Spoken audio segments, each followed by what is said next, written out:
Saya telah meneliti semua isu-isu yang dibangkitkan. Sesungguhnya Jabatan Perdana Menteri menghargai pandangan, teguran, jua cadangan serta saranan ahli-ahli yang berhormat.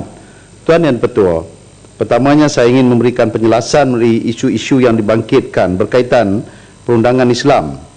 Yang berhormat Lumut menyarankan supaya undang-undang Islam dilaksanakan bagi mengurangkan jenayah.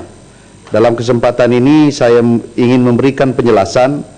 Sesungguhnya kerajaan menyedari kesesuaian syariah Islam untuk digunapakai dalam semua zaman, tempat dan juga keadaan.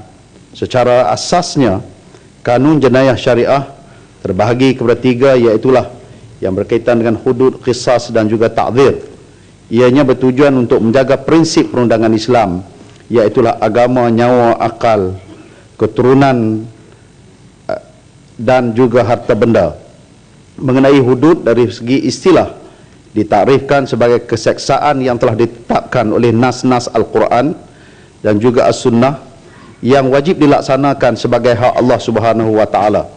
Kadar hukumannya tidak boleh dipindah, sama ada dikurang ataupun juga ditambah. Jenis-jenis jenayah hudud ialah seperti zina, qazaf, minum arak, mencuri, merompak dan juga murtad. Dalam konteks ini, kerajaan sentiasa daripada masa ke semasa berusaha memertabatkan perundangan Islam, di samping yang sama usaha bagi mengharmonikan undang-undang sedia ada supaya selaras dengan maqasid syariah. Undang-undang yang berkuat kuasa pada masa ini iaitulah seperti kanun keseksaan disemak pada tahun 1997, Akta 574, Akta Dadah Berbahaya 1952, disemak 1981, Akta 234, dan Akta Suruhanjaya Pencegah Rasuah Malaysia 2009, Akta 694, diwujudkan bagi membantu kerajaan dalam menjamin keamanan negara. Oleh yang demikian, walaupun ia tidak namakan undang-undang Islam, ia boleh dikuatkuasakan ke atas semua lapisan masyarakat dengan mengambil tempat di bawah peruntukan cabang dan juga bahagian undang-undang Islam, iaitulah yang disebut dengan takzir. Di samping itu, berdasarkan pasal 2 perkara 74 dan butiran 1 Senarai Negeri Jadual ke-9 Perlembagaan Persekutuan, undang-undang Islam diletakkan di bawah bidang kuasa negeri. Kuasa negeri berkenaan dengan perwujudan dan penghukuman kesalahan terhadap pemerintah agama Islam hanya terpakai bagi orang yang menganut agama Islam sahaja dan setakat yang dibenarkan oleh Undang-Undang Persekutuan. Dalam hal ini, berdasarkan Seksyen 2 Akta Mahkamah Syariah Bidang Kuasa Jenayah 1965, Akta 355, bidang kuasa jenayah Mahkamah Syariah di negara ini adalah terhad kepada hukuman pemenjaraan selama tempoh tidak melebihi 3 tahun, denda yang tidak melebihi RM5,000 dan sebatan yang tidak melebihi 6 kali atau apa-apa gabungan hukuman-hukuman tersebut. Dalam perkembangan terkini, kerajaan telah selesai meneliti cadangan pindaan untuk meningkatkan had hukuman yang boleh dijatuhkan oleh Mahkamah Syariah melalui pindaan kepada Akta 355 tersebut. Menerusi pindaan yang dicadangkan, hak bidang kuasa Mahkamah Syariah untuk menjatuhkan hukuman akan diperluaskan dan dipertingkatkan sesuai dengan maqasid syariah. Kerajaan juga terus berusaha untuk memertabatkan pelaksanaan undang-undang Islam ini dengan menaik taraf sistem kehakiman syariah di negara ini. Mahkamah Syariah akan dinaik taraf kepada daripada 3 peringkat mahkamah kepada 5 peringkat, iaitulah Mahkamah Rendah Syariah, Mahkamah Tengah Syariah, Mahkamah Tinggi Syariah, Mahkamah Rayuan Syariah Negeri dan Majlis Rayuan Syariah. Kedudukan hakim-hakim Mahkamah Syariah juga akan disemak semula dan dinaik taraf. Komitmen kerajaan dalam hal ini adalah jelas dan ia memerlukan sokongan padu daripada semua pihak bagi memastikan usaha ini dapat dijayakan. Yang Berhormat Marang pula menyarankan supaya jadual 9 Perlembagaan Persekutuan Menteri dipindah. Sebelum masuk jadual 9, terima kasih pada Menteri. Saya ingin merujuk pada Akta Mahkamah Syariah 65 yang tadi disebut oleh Menteri bahawa akan dibuat sikit pindaan terhadap hukuman yang sekarang ini dihadkan kepada 635. Begitu juga tadi disebut tentang institusi kehakiman mahkamah syariah yang akan di-upgradekan kepada 5 level, termasuklah juga aspek-aspek penguatkuasaan dan pelaksanaan. Cuma saya nak tanya, saya dengar ni, saya rasa dah sejak 2008 saya jadi wakil rakyat, benda yang sama sebenarnya. Tapi hingga hari ini tidak ada satu yang konkret dalam konteks package. Ya. Sebab kalau kita hanya setiap kali jawab bab masalah mahkamah ataupun undang-undang syariah, kita dah boleh faham dah dia punya jawapan tu. Tapi soalnya sekarang tahap keseriusan itu di mana? Yang kedua, adakah dengan kita tadi disebut akta mahkamah syariah ini akan diperluaskan? Perluaskan macam mana tu? Ya, kenapa tidak diajak berbincang sekali supaya perkara itu dapat kita laksanakan, kerana mahkamah syariah juga perlu kepada upgrade, perlu kepada cara penghakiman, cara pensabitan dan sebagainya. Jadi saya rasa pihak kerajaan lebih sepatutnya serius dan tidak hanya melibatkan pihak tertentu, tapi semua pihak jikalau ingin menyokong satu benda yang besar ini, perlu ada satu yang tuntas, yang telus, supaya perkara ini tidak tembak balik kepada undang-undang syariah yang kita tahu sensitif dalam soal-soal menegakkan keadilan, kerahmatan, keadilan hakim, pensabitan bukti. Ini bukan benda kecil. Jadi saya harap pada sesi ke depan saya tidak akan dengar benda yang sama, tapi saya nak tengok apa yang ada di atas table kita. Terima kasih Menteri bagi ruang pada saya. Ya, Menteri. Sedikit sambung. Terima kasih Ketua. Terima kasih Menteri. Saya nak sambung sikit lagi daripada apa yang telah dikemukakan oleh Pak Buntas sebentar tadi. Berkait dengan pengendalian mahkamah syariah ini, ya saya setuju. Selalu kita dengar perkara yang sama diulang, kelemahan berulang. Apakah sebenarnya faktor kelemahan yang telah dikenal pasti oleh pihak kementerian dalam pengendalian di mahkamah syariah ini, sehingga hari ini kita dapat lihat masih ada lagi rumutan terhadap kes-kes tertangguh dan tertunggak yang begitu lama, terutama berkait dengan kes penceraian. Kalau sampai 5-6 tahun, 7-8 tahun tak selesai kes penceraian, ini menzalimi mereka yang terlibat. Begitu juga dengan kes harta pusaka dan juga kes penetapan agama dan seumpamanya. Jadi tak cukup hakim ke, sistem tak cukup baik ke, apakah kelemahan yang telah dikenal pasti dan sejauh mana usaha kementerian untuk mengatasinya? Terima kasih. Menteri. Satu lagi Menteri. Saya ada dua soalan dalam isu pelaksanaan undang-undang syariah Islam ini. Pertama, pendirian kerajaan terhadap dua undang-undang yang diluluskan di Terengganu dan Kelantan.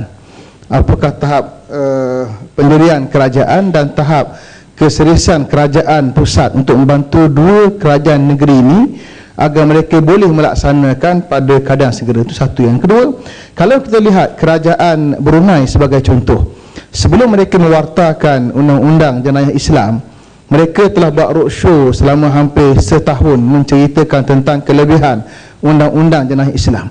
Adakah kita di peringkat kerajaan Malaysia juga, JAKIM khususnya, mempunyai perancangan roadshow seumpama itu untuk menerangkan kepada rakyat kelebihan undang-undang jenayah Islam ini, khususnya melalui TV yang kita ada dan pelbagai media yang kita ada? Terima kasih. Tuan Yang Pertua, terima kasih kepada ketiga-tiga yang berhormat yang mengambil bahagian untuk tujuan melihat tentang perundangan Islam ini. Saya yang pertamanya sebenarnya ada beberapa jawapan yang belum lagi saya baca sepanjang jawapan yang telah disediakan berkaitan dengan peruntukan undang-undang ini. Tapi oleh kerana yang berhormat agak advance tanya lebih dahulu awal, nanti saya akan ulang sekali lagi baca. Namun yang pertama sekali, sebagaimana Pak Bunta sebutkan sebentar tadi, ialah mengenai Akta 65, iaitulah yang berkaitan dengan hukuman 653, 6 kali sebatan, 5,000 denda dan 3 tahun penjara yang diberikan peruntukan kepada mahkamah syariah. Yang begitu juga dengan 5 label mahkamah, sebagaimana kata yang berhormat tadi, tahun 2008. Waktu itu saya belum berada dalam dewan ini lagi. Namun saya bermula daripada tahun 2008 sudah ada cerita-cerita yang macam inilah. Tapi kalau Yang Berhormat tanyakan kepada saya tahap keseriusannya ataupun tahap, dengan izin Yang Berhormat, iaitu tahap sejauh mana kita benar-benar, kalau kita jawapan mudah saya jawabkan ialah kita benar-benar serius dalam hal yang seperti ini. Sebab itu kita sentiasa konsisten. Dan kalau tadi ada cadangan-cadangan Yang Berhormat sebutkan kata untuk dibawa berbincang, saya ingat ini merupakan suatu tawaran yang cukup baik, kerana kita selama ini kita berada di pentas politik yang hanya berbincang di atas pentas dengan jawapan-jawapan yang pelbagai. Tetapi kalau ada ruang untuk perjumpaan yang lebih untuk tujuan kita berbincang dengan serius, terutamanya daripada rakan-rakan PAS yang berada di hadapan saya ini, saya melihat bahawa ini adalah merupakan suatu yang amat memberikan makna. Dan nanti saat dulu, nanti bagi saya jawab habis dulu, kemudian saya bagi lagi. So bila sebab itu saya kata kalau tahapnya di mana, oleh kerana disebutkan bahawa untuk tujuan bagi melaksanakan mahkamah syariah untuk dipertingkatkan ini, dia tidak boleh hanya sekadar JAKIM untuk terus membawa di peringkat JAKIM semata-mata, tetapi ada saluran-saluran di peringkat yang pelbagai, bermula daripada JKSM bersama dengan JAKIM, kemudian begitu juga dibawa kepada MKI Majlis Kebangsaan Islam yang dipengusikan oleh Yang Amat Berhormat Perdana Menteri, yang dihadiri oleh menteri-menteri besar bersama, dan begitu juga kemudiannya kita membawa kepada Majlis Agama Islam Negeri. Maknanya dalam konteks kita Malaysia, Majlis Agama Islam Negeri kita ada 14 buah negeri, lebih-lebih lagi bagi negeri yang memiliki sultan dan juga raja sebagai yang di-Pertua Majlis, kita ada 9 buah negeri, tolak wilayah persekutuan, Melaka, Pulau Pinang, Sabah dan juga Sarawak, 5 buah negeri yang itu kuasa agama di bawah kuasa yang di-Pertuan Agong. Jadi ke semua negeri ini kita kena bawa dan kita kena persembahkan kepada Majlis Agama Islam Negeri masing-masing dan menunggu pandangan serta komen mereka. Jadi Yang Amat Berhormat akan dapat nampak bagaimana perjalanan flow dengan izin Tuan Yang Pertua untuk kita nak bawa perkara tersebut. Selepas daripada penyelesaian kepada peringkat tersebut, barulah pula kemudian nanti dibawa kepada Majlis Raja-Raja untuk tujuan mendapat persetujuan akhir. Barulah kemudiannya boleh dilaksanakan untuk tujuan kalau mendapat perkenan daripada Majlis Raja-Raja, barulah kita laksanakan apa yang telah saya sebutkan tadi. Jadi itu di antara yang sebagaimana kalau tanya tahap serius. Maksud saya duduk berbincang tu bukan PAS dengan UMNO atau PAS dengan kerajaan. Maksud saya tadi dibuat jawatan kuasa yang khusus yang diendoskan oleh Parlimen. Itu maksud saya. Kerana kita sekarang bercakap atas jalur undang-undang, bukan atas jalur parti dengan parti. Jadi kalau saya rasa ini Yang Berhormat, kalau jalur undang-undang, dia jadual 9 perlembagaan negara, Islam di bawah agama yang dijaga dan diawasi oleh negeri-negeri. So dia bukan bawa ke Parlimen dahulu, dia kena pergi dulu kepada peringkat perkenan. Maksud saya apa saja, tapi ia bukan antara parti, tapi dia tak apa, dia kalau Yang Berhormat tak bersedia untuk parti, bukan itu. Bukan sebab tadi menteri sebut mungkin PAS, kesilapan. Saya rasa itu bukan isu dia. Isu mungkin dia ialah kesilapan saya sebutkan kepada dengan PAS tadi, tak apa. Kalau Yang Berhormat tak setuju, ini bukan soal parti, ini soal perlembagaan. Itu tak betul tu je. So selain daripada itu juga saya suka sebutkan tadi yang tentang termeluh tadi, faktor sebenar kes-kes yang bertertunggak dan pada hari ini, oleh kerana sebagaimana balik kepada persoalan tadi, dia di bawah negeri, bagi saya khususnya yang menjadi pengurusi yang Majlis Agama Islam Wilayah Persekutuan, kita telah meletakkan KPI kepada mahkamah-mahkamah syariah di bawah wilayah persekutuan. Jadi KPI kita telah mulakan dengan semua kes-kes yang tertunggak lebih daripada 3 tahun. Alhamdulillah, buat masa sekarang KPI kita bagi selepas tu kes yang tertunggak 2 tahun, dan terbaru pada tahun 2013 kes yang tertunggak pada tempoh 1 tahun. So di wilayah persekutuan kes-kes tertunggak 1000 tahun ini telah kita 1 tahun telah kita selesaikan, dan kita meminta kepada mahkamah-mahkamah syariah negeri juga untuk turut bersama dalam mengikuti apa yang telah kita laksanakan di wilayah persekutuan. Di samping yang sama juga berkaitan dengan Kuala Nerus tentang... Boleh tanya Bapak? Sila. Apakah yang menyebabkan kes-kes tertunggak ini di mana-mana pun mahkamah syariah ni?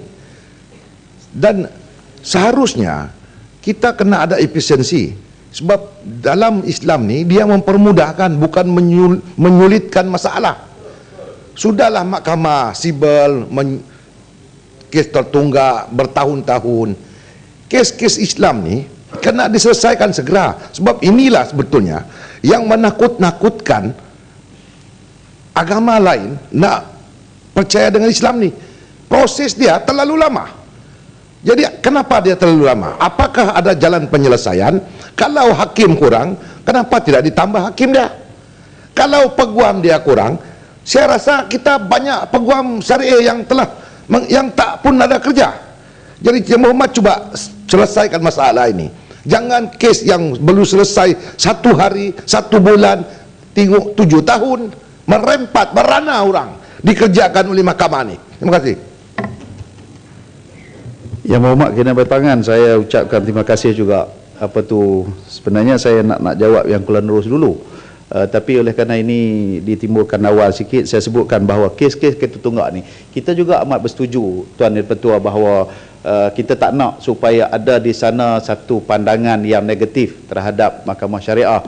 Namun kita faham bahawa ianya adalah merupakan kuasa yang penuh berada di bawah kuasa negeri dan juga mahkamah masing-masing.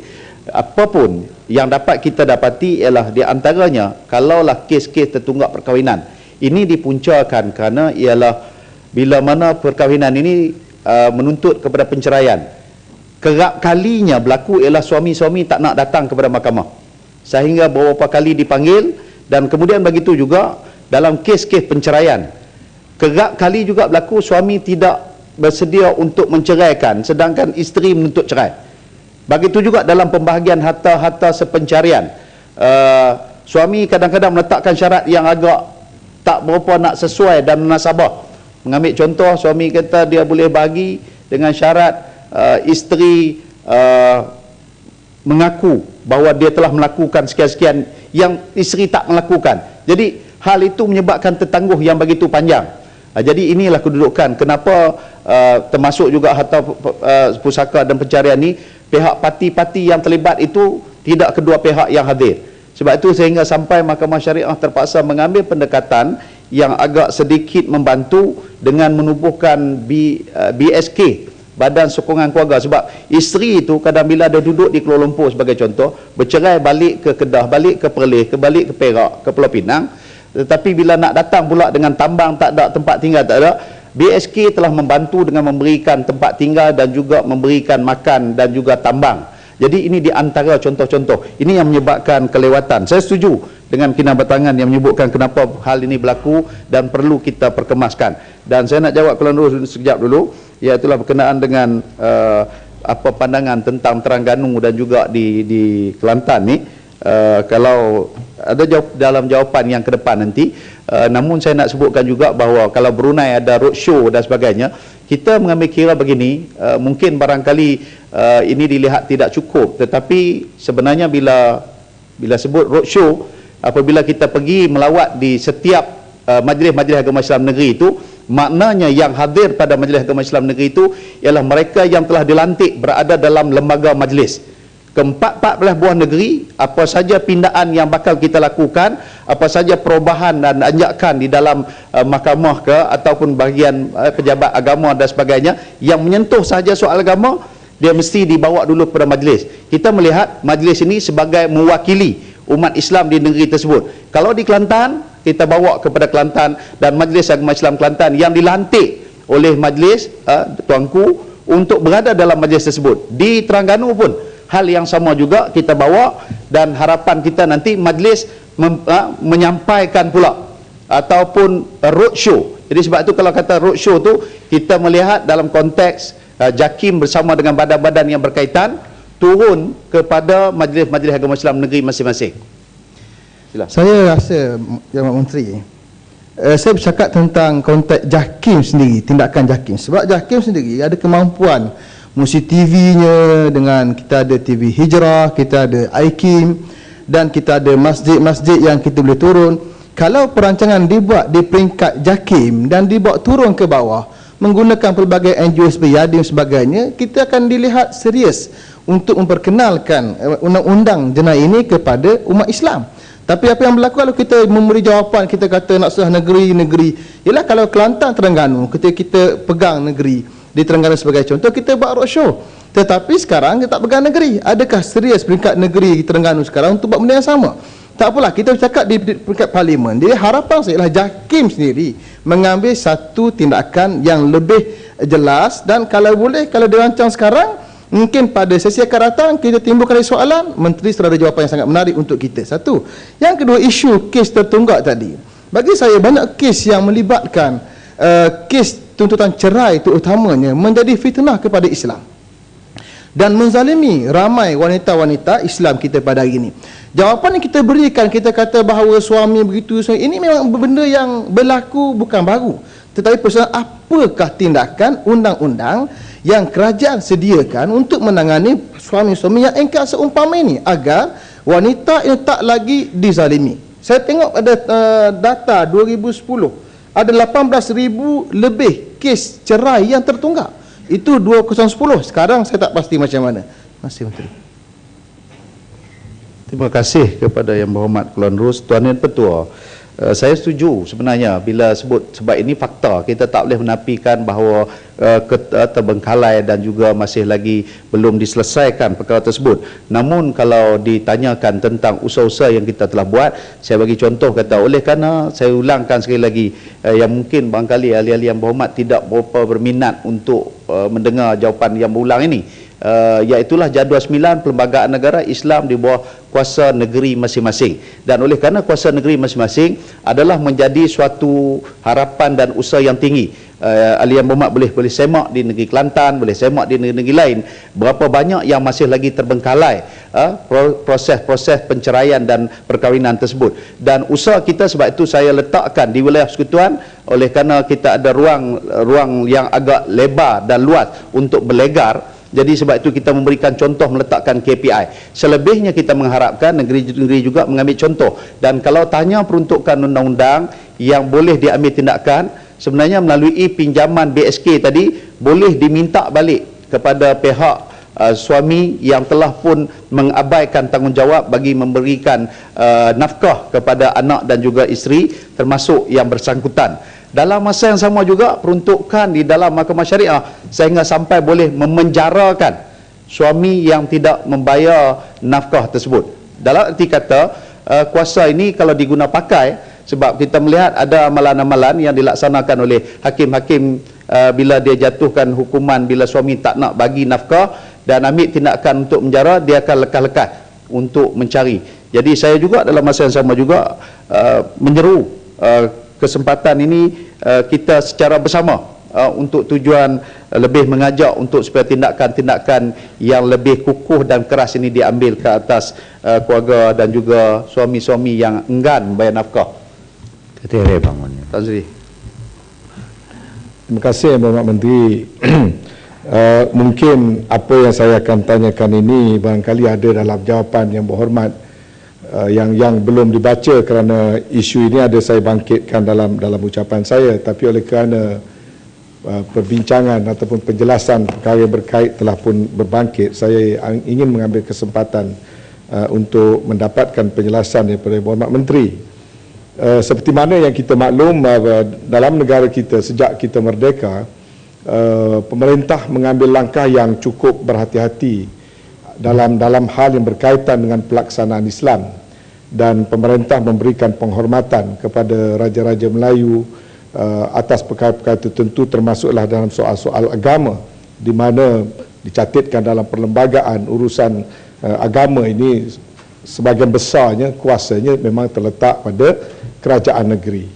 Persoalan yang timbul sekarang ini ialah mutakhir ini bangkit suara-suara ingin melihat pelaksanaan undang-undang Islam itu dilaksanakan semaksimum mungkin.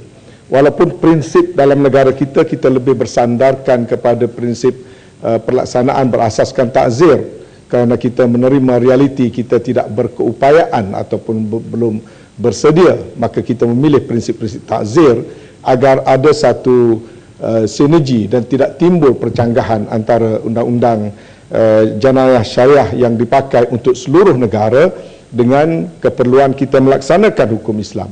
Tetapi kebijaksanaan ini mula dipertikaikan oleh sesetengah pihak yang melihat daripada kotak-kotak yang tertentu. Dan dalam hubungan ini, apakah pendirian kerajaan untuk melihat, sebab kebangkitan ini diterima di setengah-setengah negeri, kebangkitan dan kesedaran untuk melihat tidak cukup, tidak memadai dengan hanya pelaksanaan berasaskan prinsip takzir untuk pergi ke higher level, iaitu hudud, the ultimate, seperti mana yang terkandung di dalam Al-Quran. Dan ini nampaknya diterima oleh masyarakat, diterima oleh rakyat sekurang-kurangnya di negeri-negeri tertentu.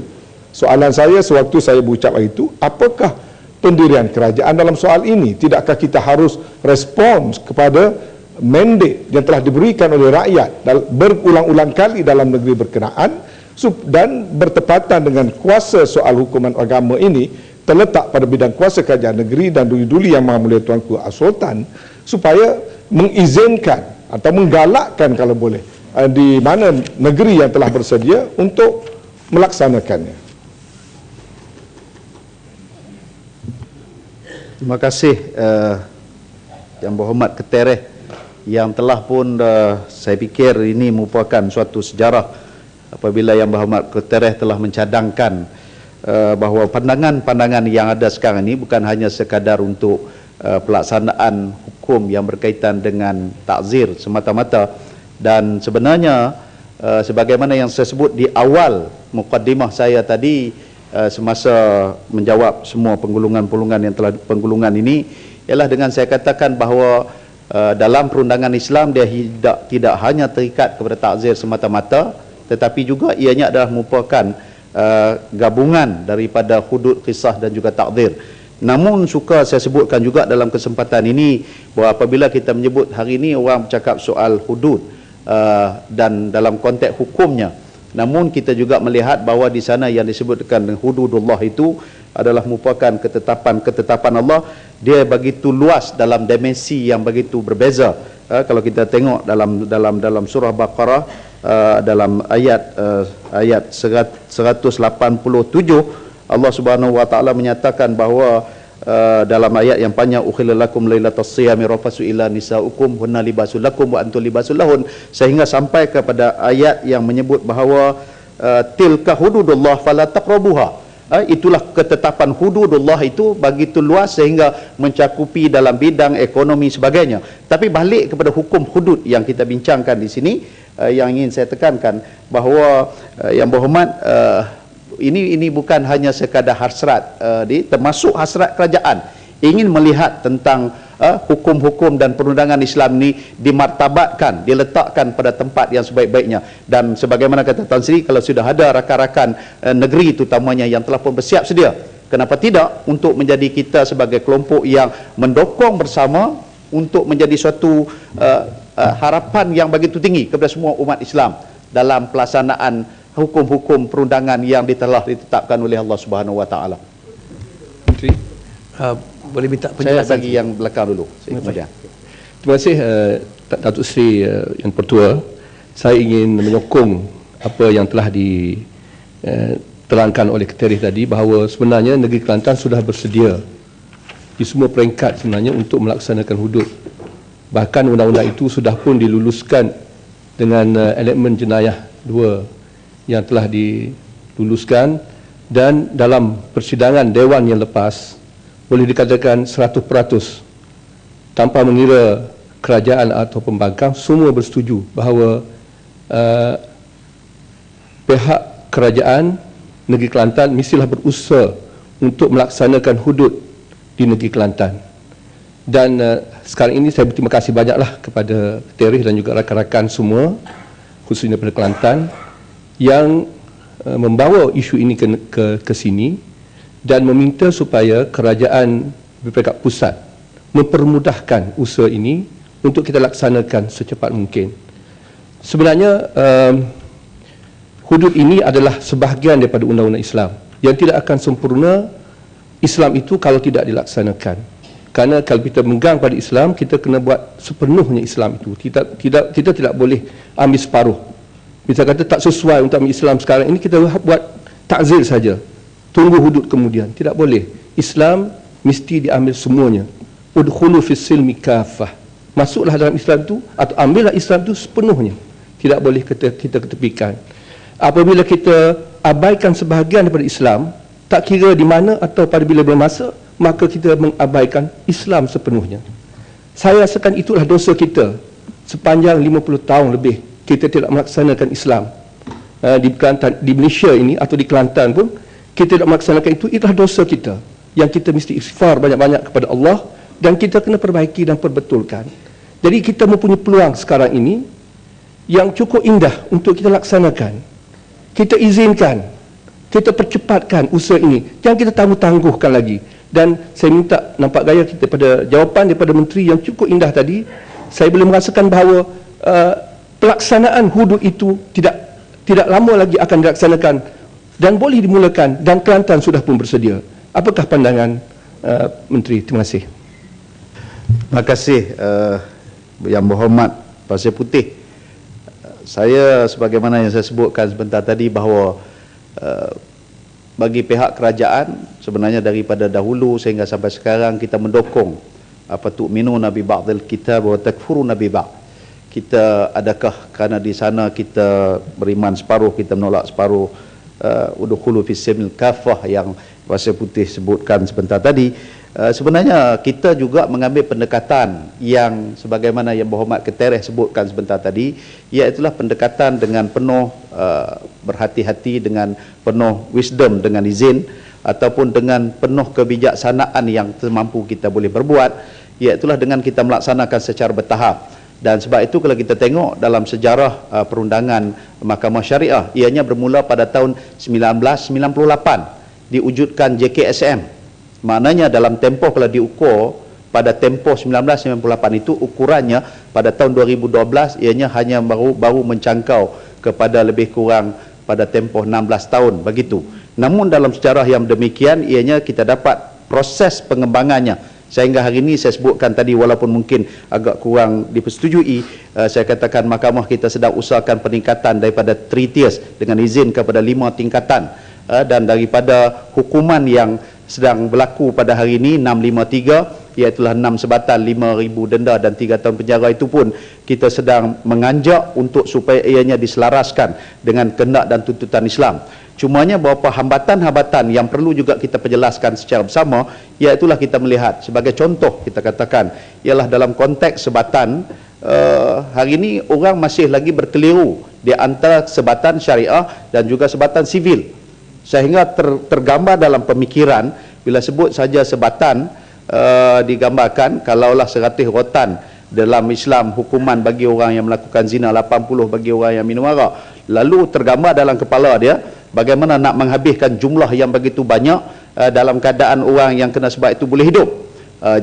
Tapi tanpa dapat kita fahami bagaimana kesukatan, angkat tangan dan sebagainya, praktikal dalam konteks pelaksanaan tersebut. Dan jauh daripada itu juga kita sepaksa bincang panjang satu ketika bila mana dalam mahkamah sivil tidak ada sebatan kepada wanita, mahkamah syariah ada sebatan yang dikenakan terhadap wanita. Dan itu juga menjadi satu hambatan yang begitu besar diperbincangkan sehingga sampai di peringkat antarabangsa yang melihat bahawa ini satu perkara yang tidak patut dilaksanakan, dengan suara-suara dalaman dan suara luaran yang semacam seolah-olah melihat bahawa mahkamah syariah ini tidak wajar dan tidak patut, dan dalam isu Kartika sebagai contoh beberapa tahun yang lalu.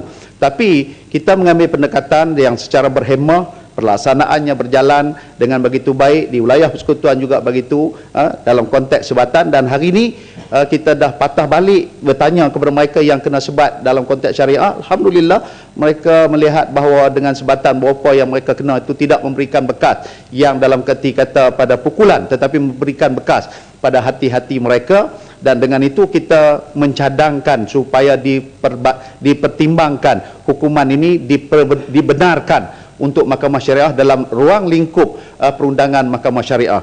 Jadi sebab itu saya katakan tadi, kalau balik kepada soalan nanti tak habis lagi. Bagi saya habis dulu baru saya bagi. dalam ruang lingkup yang disebutkan tadi oleh Pasir Putih, bahawa kita bersetuju amat dan juga dalam keadaan bersedia ini, saya dalam kerajaan dalam konteks ini bukan kita nak cari mileage atau dengan izin Tuan Yang Pertua, siapa yang lebih ke hadapan dan siapa yang lebih dahulu. Bukan tujuan untuk kita mendabik dada di atas ke pentas-pentas politik dan sebagainya. Hal ini adalah hal yang berkaitan dengan Islam. Maknanya kalau erti kata tadi, bukan hanya sekadar pada Dewan sesi yang lepas, saya telah meneliti pada sesi untuk diwujudkan kanun jenayah syariah 2 Kelantan itu dulu pun, semasa nak ditubuhkan, daripada kalangan rakan-rakan daripada UMNO yang berada di Dewan tersebut selaku pembangkang juga turut menyokong secara 100%. Dan maknanya dalam arti kata yang mudah, kita menyokong untuk berada sama, dan kita bersetujui kalau hal ini perlu diangkat sehingga sampai ke Dewan, mungkin dalam pelbagai bentuk, termasuklah bil persendirian ataupun private bill dengan izin Tuan Pertua yang boleh dikemukakan, dan kita bersedia untuk bersama dalam mendukung perundangan yang seperti ini, supaya jangan nanti dilihat bahawa hal ini hal yang berkaitan dengan politik. Tidak, tetapi ianya adalah merupakan hal yang penting, kebersamaan, kesatuan dan juga kepentingan umat Islam. Boleh. Kita bagi ni depan pasal saya lagi kata Subang, saya diskriminasi pula. Terima kasih. Penjelasan yang saya, terima kasih Tuan Speaker dan kepada Yang Berhormat Menteri. Penjelasan yang saya minta adalah berkaitan dengan perjalanan Mahkamah Syariah dan Jabatan Agama Islam, dan khususnya adalah berkaitan dengan satu kes yang berlaku di Pulau Pinang. Pada 5 hari bulan Mei 2012, seorang warga Indonesia beragama Kristian bernama Halimah dituduh di Mahkamah Syariah Pulau Pinang atas kesalahan, kononnya kesalahan khalwat, dan disabitkan dengan penjara 14 hari dan denda RM3,000. Hukuman penjara ditangguhkan selepas dapat perintah penangguhan, tetapi denda itu terpaksa dibayar. Pada masa kita hormati bidang kuasa Mahkamah Syariah dan sistem itu terhadap umat-umat Islam, pada masa yang sama itu kita perlu pada pendapat saya, kita perlu pastikan bahawa sistem itu tidak melanggar hak orang yang bukan Islam, ya, dan dalam kes ini sudah berlaku. Soalan saya kepada Yang Berhormat Menteri adalah Jabatan Perdana Menteri sedar tentang kes macam ini, dan sekiranya ataupun apabila kes-kes macam ini berlaku, apakah tindakan yang diambil oleh daripada pihak Putrajaya? Sebab bagi saya kita perlu ada satu sistem apabila kita kes-kes macam ini menjadi, ada satu tindakan proaktif dibuat, ya, supaya Mahkamah Syariah pun sendiri boleh menyelesaikan masalah ini dan tanpa melengahkan masalah itu berterusan. Sebab kes-kes macam ini mencemarkan imej Mahkamah Syariah dan sistem perundangan yang kita ada apabila dia melibatkan orang bukan Islam dan bukan agama Islam atas sebab yang kita belum tahu lagi, ya. Jadi saya minta penjelasan itu. Terima kasih kepada Subang, juga terima kasih atas perhatian Subang kepada Mahkamah Syariah. Nampak Subang baik hari ini. Saya ingin menjelaskan begini Subang, ya. Saya ingin menjelaskan begini. Yang pertama sekali, Subang sudah sedia maklum bahawa kes ini kes yang berkaitan khalwat. Bila sebut khalwat, maknanya hal yang berkaitan dengan Mahkamah Syariah. Dan yang pertamanya sekali, bila oleh kerana perkara ini masih lagi dalam mahkamah, dalam konteks rayuan, saya tak bersedia untuk kita menjadi kelompok yang kita subjudis kepada, dengan izin Tuan Yang Pertua, untuk kes yang sedang berjalan. Namun boleh saya katakan, bila ditanyakan tadi apa hubungan di peringkat pusat, boleh kita mengarahkan, sebenarnya kalau kita ada kuasa mengarah, maknanya kebebasan mahkamah itu sudah tak dilihat ada kebebasan. Dan kemudian sebagaimana yang katakan tadi, Yang Berhormat juga sedia maklum sebagai pengamal undang-undang, tentunya faham bahawa Jadual 9 ini termaktub di dalam perlembagaan negara, bahawa kuasa ini adalah merupakan kuasa negeri, dan negeri mempunyai kuasa kepada Majlis Agama Islam masing-masing. Dan kemudian dalam masa yang sama juga ingin saya katakan bahawa hal-hal yang berkaitan dengan mahkamah itu adalah di bawah negeri masing-masing. Dan kalau sekiranya, ini pandangan saya melihat, kalau ada ketidakpuasan hati pada keputusan mahkamah tersebut, mahkamah yang berikutnya tingkatan daripada mahkamah rendah syariah kepada mahkamah tinggi syariah dan mahkamah rayuan syariah, ini ada ruang-ruang untuk ketidakpuasan hati yang boleh kita angkat kepada mahkamah syariah? Minta maaf just sedikit saja. Sebab walaupun saya faham, kita tahu sistem perundangan Islam itu di peringkat negeri-negeri masing-masing. Tetapi untuk Pulau Pinang dan beberapa negeri tertentu, itulah di bawah persekutuan.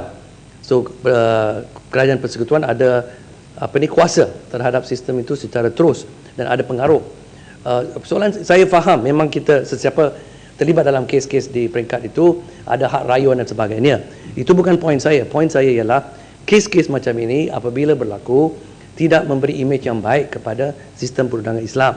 Dan apa yang saya tanya, tujuan saya tanya itu tadi ialah supaya di peringkat pusat, di peringkat kerajaan pusat ada satu sikap proaktif untuk selesaikan masalah itu secepat mungkin, sebab orang itu tidak perlu dihadapkan ke sistem itu. Dia ada hak, dan hak dia dilanggari dengan apabila dia didakwa dalam sistem itu di mana dia tidak boleh didakwa. So itu yang keadaan yang kita ada. Kalau kita biar keadaan itu berlarutan dan dia ada hak rayuan dan sebagainya, itu tidak membantu.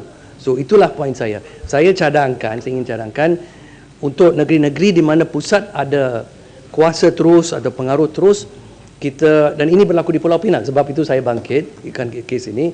Kita ada satu sikap proaktif dan kita cuba selesaikan tu. Jangan biar orang wanita ini macam teruskan dengan hukuman itu tergantung atas kepala dia. Itu pun satu penindasan yang kita tidak mau mencemarkan imej Islam. Terima kasih Subang. Sekali lagi saya nak jelaskan kepada Subang dan saya nak betulkan fakta Subang. Sebenarnya Yang Berhormat Subang, untuk peringkat persekutuan mencampuri hal ehwal yang telah pun diberikan keizinan dalam perlembagaan kepada Majlis Hikmat Islam, dia tidak benar. Kuasa untuk di Pulau Pinang adalah di bawah kuasa yang di Pertuan Agong, bukan kerajaan persekutuan.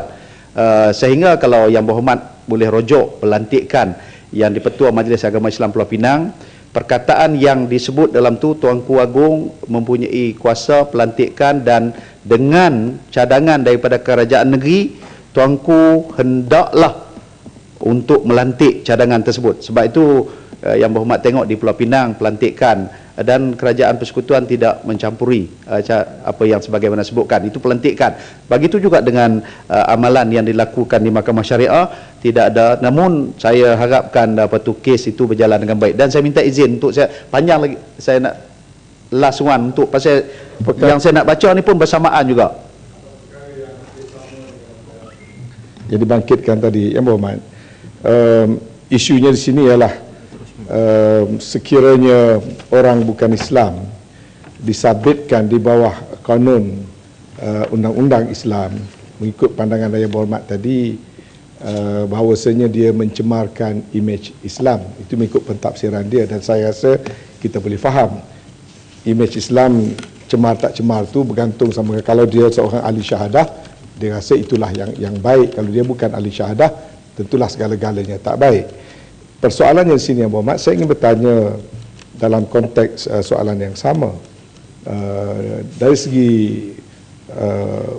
hukum ataupun undang-undang Islam, apabila sesuatu pemerintah Islam yang mendapat mandat daripada rakyat, lebih lagi dalam mandat yang begitu besar majoritinya, apakah undang-undang dan jenayah syariah itu hanya tertakluk dan terkena kepada orang Islam sahaja?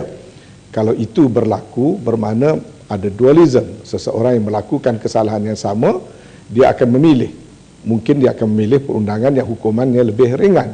Dan tidakkah itu menjejaskan prinsip keadilan, dan matlamat undang-undang itu dikanunkan nak menghalang daripada berlaku perkara-perkara yang tidak baik?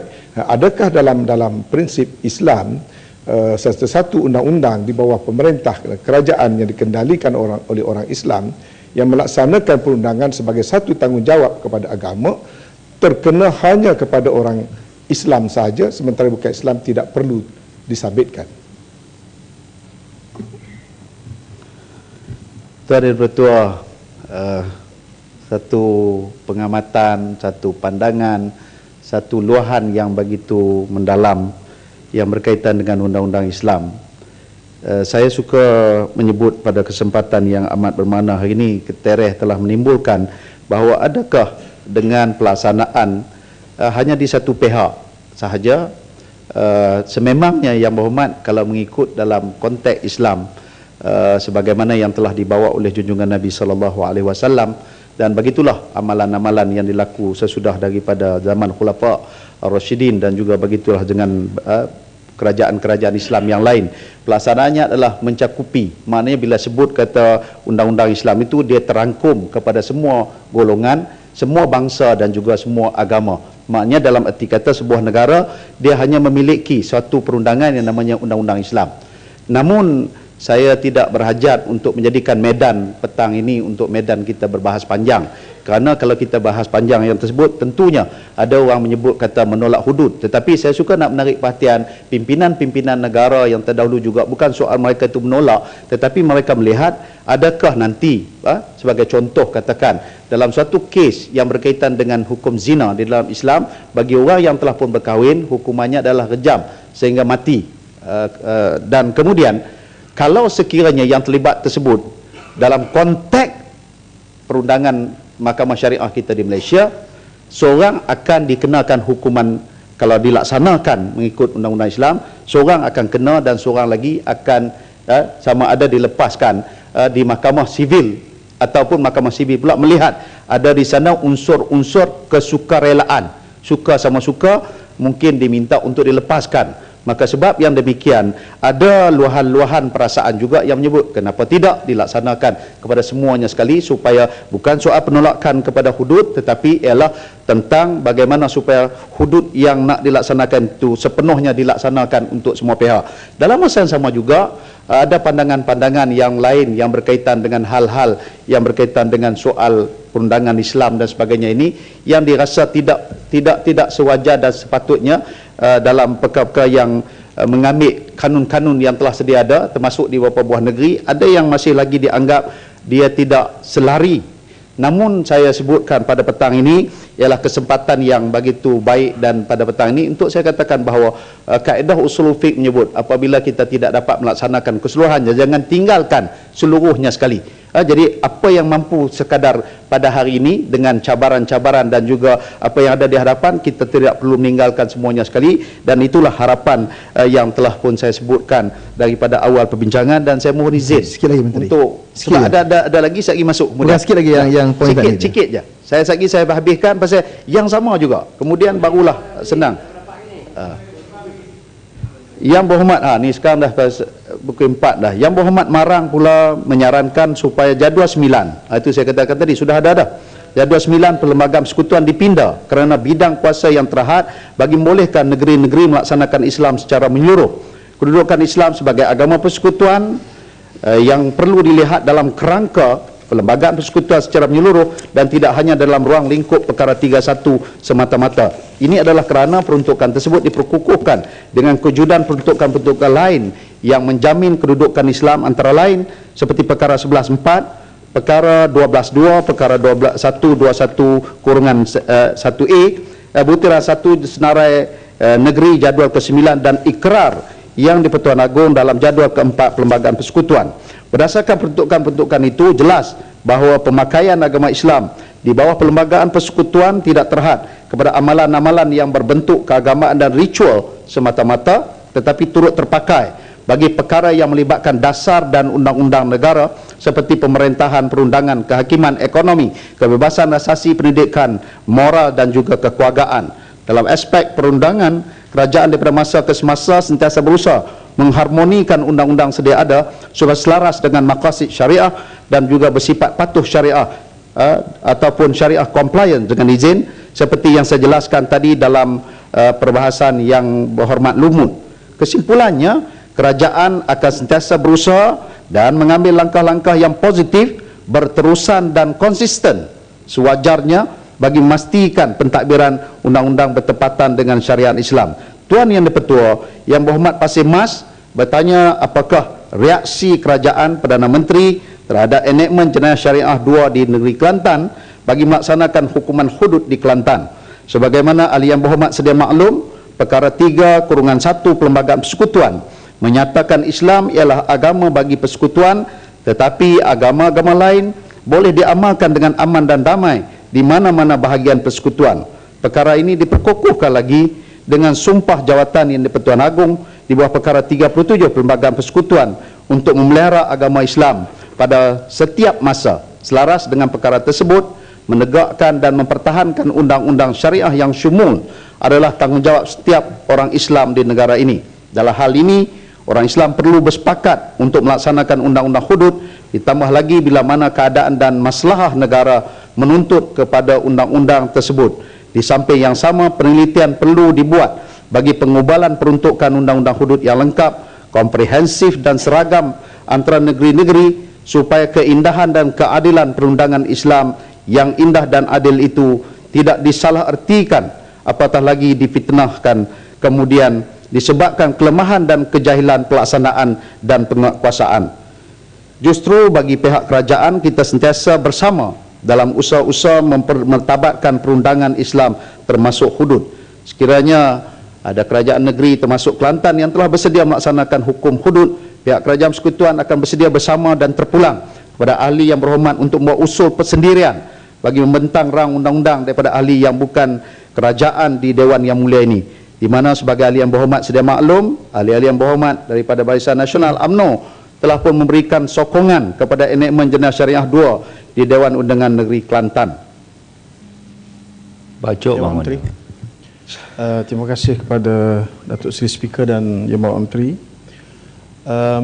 Saya mengamati dua tempoh masa yang panjang. Kalau dahulu kita melihat di kalangan pemimpin-pemimpin yang berkuasa dalam negara kita, bila bercakap soal hudud ini dibuat satu joke, kalau nak makan sup tangan pergi ke Kelantan. Dan Kelantan tak boleh buat pembangunan kerana batu habis digunakan untuk rejam orang yang berzina. Ini cerita lampau. Tetapi sekarang ini, alhamdulillah, saya banyak bersyukur pada Allah Ta'ala kerana kita mendengar satu persamaan luahan ucapan dan juga sikap dan pendirian, tak kira daripada kerajaan dan pembangkang, dan saya amat yakin kepada kejujuran pihak menteri dan juga kerajaan. Saya memerhatikan di antara mengapa golongan yang belum beragama Islam, mereka sangat allergic bila mendengar tentang hukum hudud dan hukum Islam.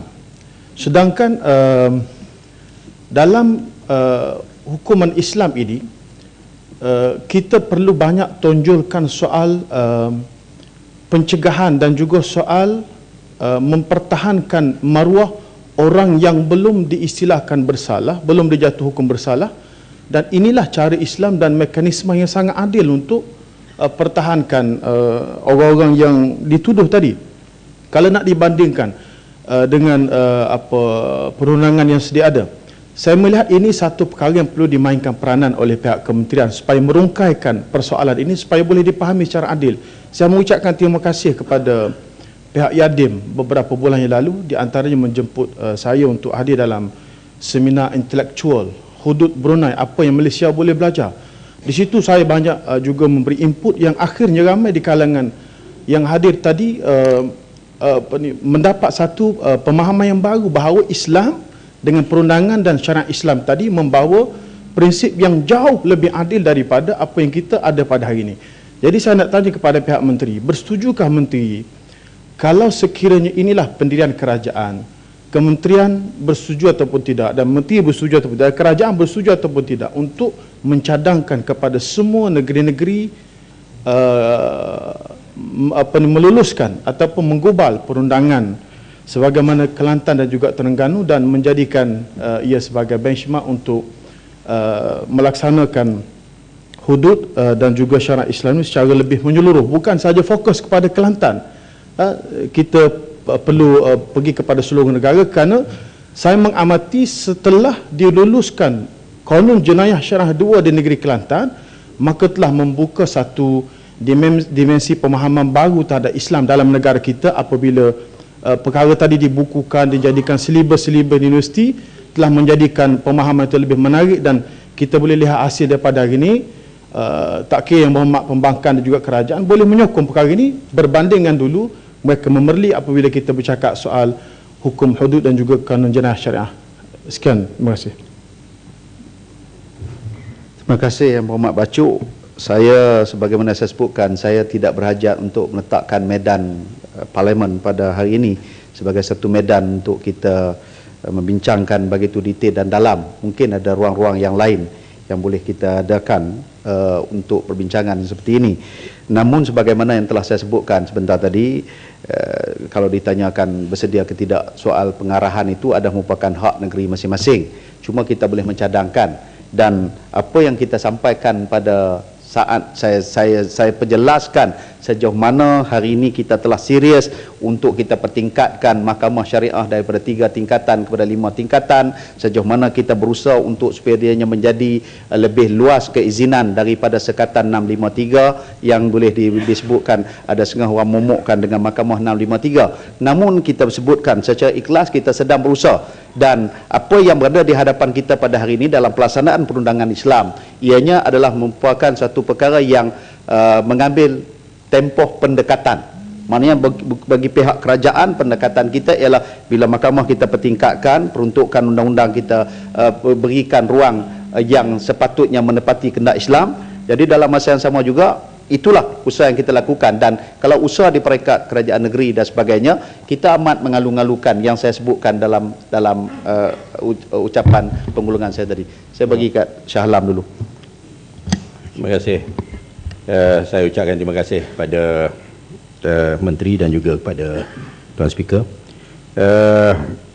Kaedah pendekatan yang berperingkat-peringkat ini baguslah, ya.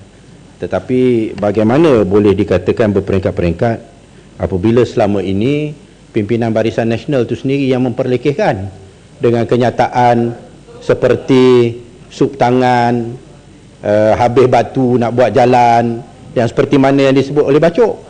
Dan selama ini pun kita tak nampak ada apa-apa usaha yang serius daripada pihak kerajaan untuk meningkatkan kefahaman umat Islam tentang wajibnya kita melaksanakan hudud, khususnya inilah main-main pasal main-main bab syariat, ni main-main macam ni lah, main-main macam ni, ya. Dan meningkatkan fahaman umat Islam. Nombor 1, umat Islam tu sendiri kena faham bahawa ianya wajib. Dan inilah di antara sebab kenapa kita telah telah mengambil tafsiran di mana laksanakan ke atas umat Islam itu sendiri dulu, ya. Ni yang dikatakan mungkin di antara kaedah berperingkat-peringkat juga. Kalau umat Islam tu sendiri memahami bahawa ianya adalah wajib atas diri mereka, ya, itulah yang lebih penting. Ya, lalu seperti mana yang yang Berhormat Menteri kata tak nak berhujah panjang, saya pun hormat, tetapi hanya saya mempertikaikanlah sokongan ataupun sumbangan yang telah dibuat oleh Barisan Nasional dan UMNO khususnya terhadap persoalan ini. Terima kasih. Terima kasih kepada Shah Alam. Sekejap. Biar Menteri je lah jawab. Terima kasih kepada Shah Alam. Ya, Berhormat Menteri minta laluan sikit. Sila. Terima kasih Berhormat, terima kasih Tuan Speaker.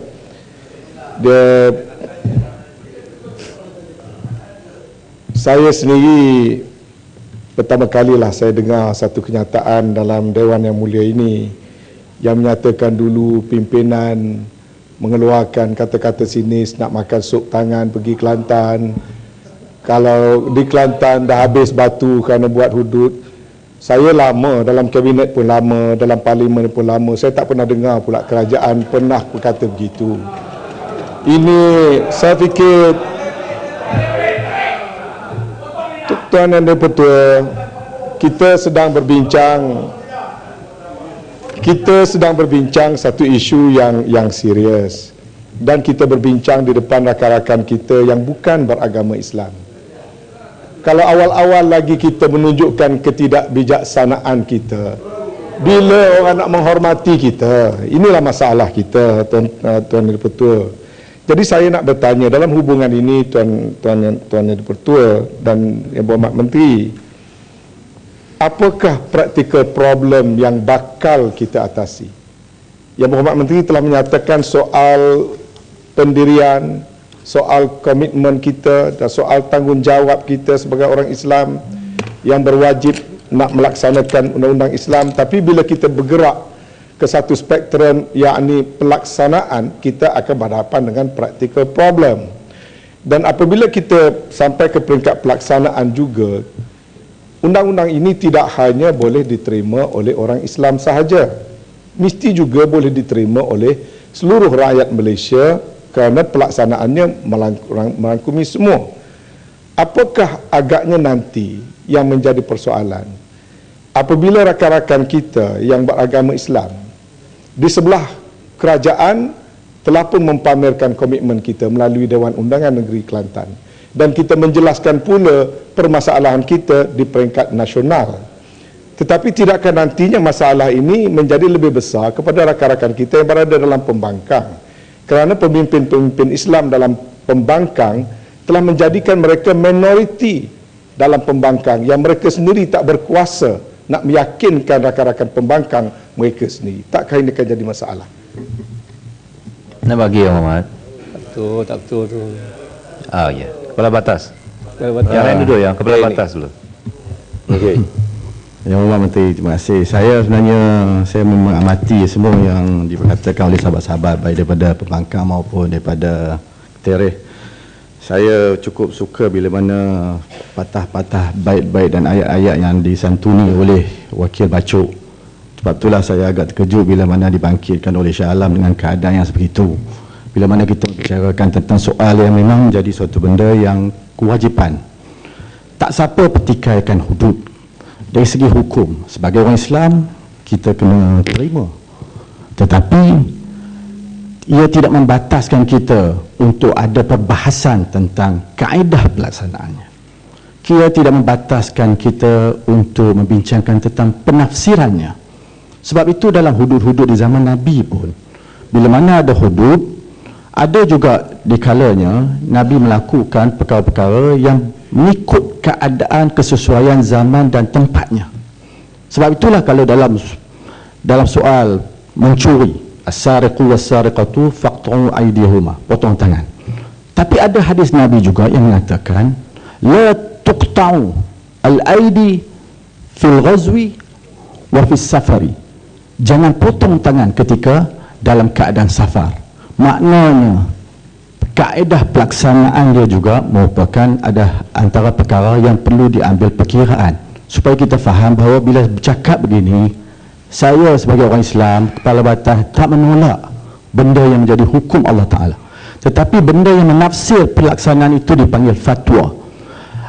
Dan ahli-ahli fuqaha kaedah usul fiqh mengatakan bahawa at-taghayyur fil fatwa bihasbi taghyir fil azminah wal amkinah. Perubahan-perubahan fatwa dalam pentafsiran hukum itu berdasarkan kepada keadaan, tempat dan waktu. Saya nak tanya Menteri, dalam benda yang dibangkitkan dengan keadaan-keadaan kekangan, apakah Menteri setuju bahawa itu juga antara aspek-aspek yang perlu diambil perkiraan? Boleh bagi ini. Lepas tu. Okey.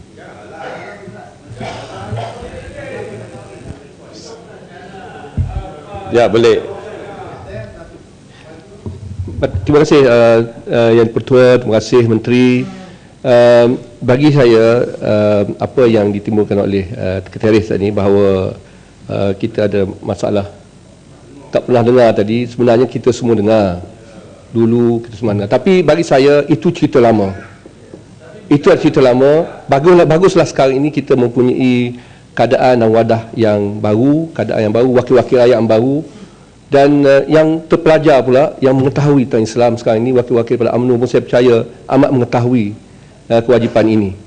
Dan oleh sebab itu saya rasa kita teruskan dengan perbincangan yang baik ini. Satu lagi yang saya ingin betulkan sedikit dengan kenyataan Ketereh ialah kita di pihak pembangkang PR ini, kita ada DAP, kita ada PKR. Sebenarnya kita berbincang sesama kita tentang hudud ini.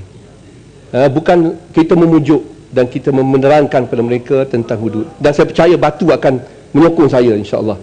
Maknanya tidak ada masalah, pelaksanaan ini tidak akan ditentang oleh PR. Tidak akan ditentang oleh DAP atau oleh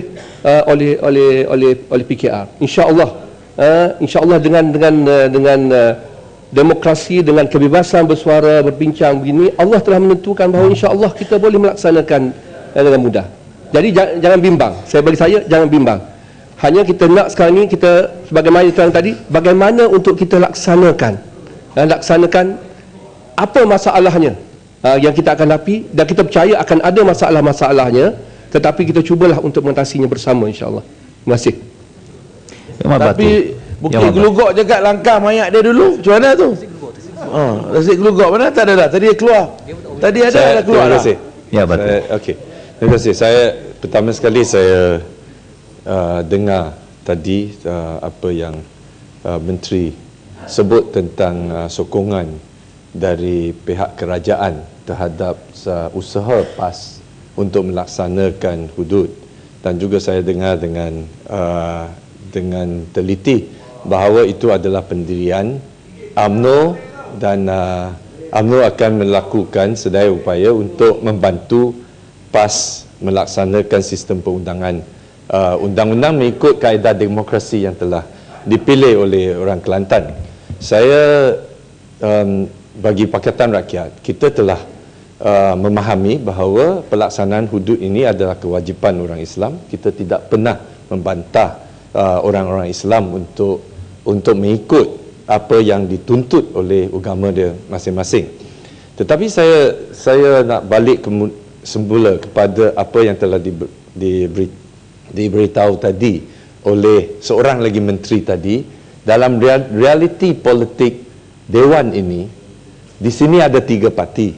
Pakatan Rakyat tidak diiktiraf sebagai Pakatan Rakyat. DAP, PAS, Keadilan, masing-masing ada pendirian kita terhadap hudud. Dan dalam Pakatan Rakyat, kami masih dalam proses untuk memahami dan dalam proses perbincangan supaya kita ingin ditadbir. Ya, Batu dah setuju belum? Nantilah, belum setuju. Bukit Gelugok pun dah keluar. Dan semua pemimpin-pemimpin Pakatan Rakyat masih dalam proses perbincangan, dan kami rela ditadbir, ditingkatkan kesefahaman tentang perkara ini oleh rakan-rakan kita dari PAS. Tetapi apa yang saya rasa perlu kita dapat yakinkan ialah dari pihak sana yang mereka kata mereka tanding di bawah satu lambang, itu Barisan Nasional. Saya ingin tahu menteri ini menjawab kepada kita di Dewan ini atas nama UMNO atau atas nama Barisan Nasional. Ya. Sebab dalam Dewan ini UMNO tidak wujud. UMNO tidak wujud sebagai entiti. Tadi kita diberitahu UMNO tidak wujud sebagai entiti. Saya ingin tahu status sekarang dalam perbincangan Barisan Nasional, sama ada Barisan Nasional sepenuh hati, sebulat-bulatnya menyokong PAS dalam pelaksanaan undang-undang di Kelantan, atau ini hanya gimmick UMNO untuk meyakinkan PAS. Terima kasih. Hello. Tolong. You tahu apa pasal hukum hudud? Yang berhormat Menteri, tak apa. Ada panjang lagi, ada panjang. Saya cadangkan Menteri habiskan. Menteri, saya cadangkan Menteri habiskan. Saya nak ingatkan Yang Berhormat Menteri. Sebab Batu bercakap pasal hudud. Undang-undang enactment hudud bukan sekadar di Kelantan. Batu gigit telinga sekarang orang ni Terengganu pun dah ada. Cerita pasal hukum hudud. Lalu untuk nak buktikan keikhlasan UMNO Barisan Nasional, laksana jugalah di Terengganu. Janganlah put the onus on Kelantan semata-mata. Terima kasih. Duduk.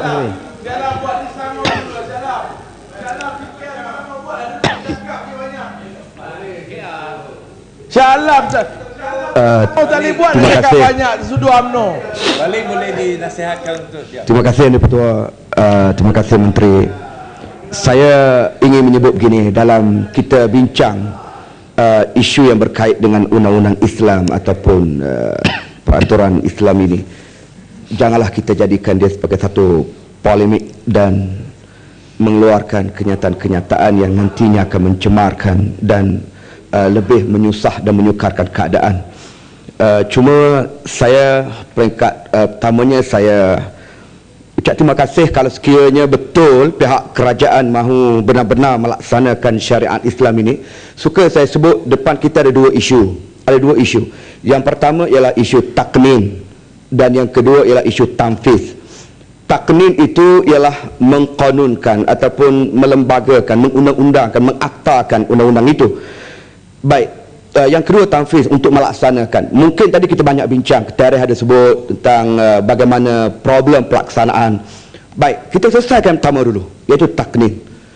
Kenapa tidak kerajaan memulakannya? Kalau ada kerajaan sudah bersetuju, saya mencadangkan dari segi political will-nya juga mesti ditunjukkan kepada umum.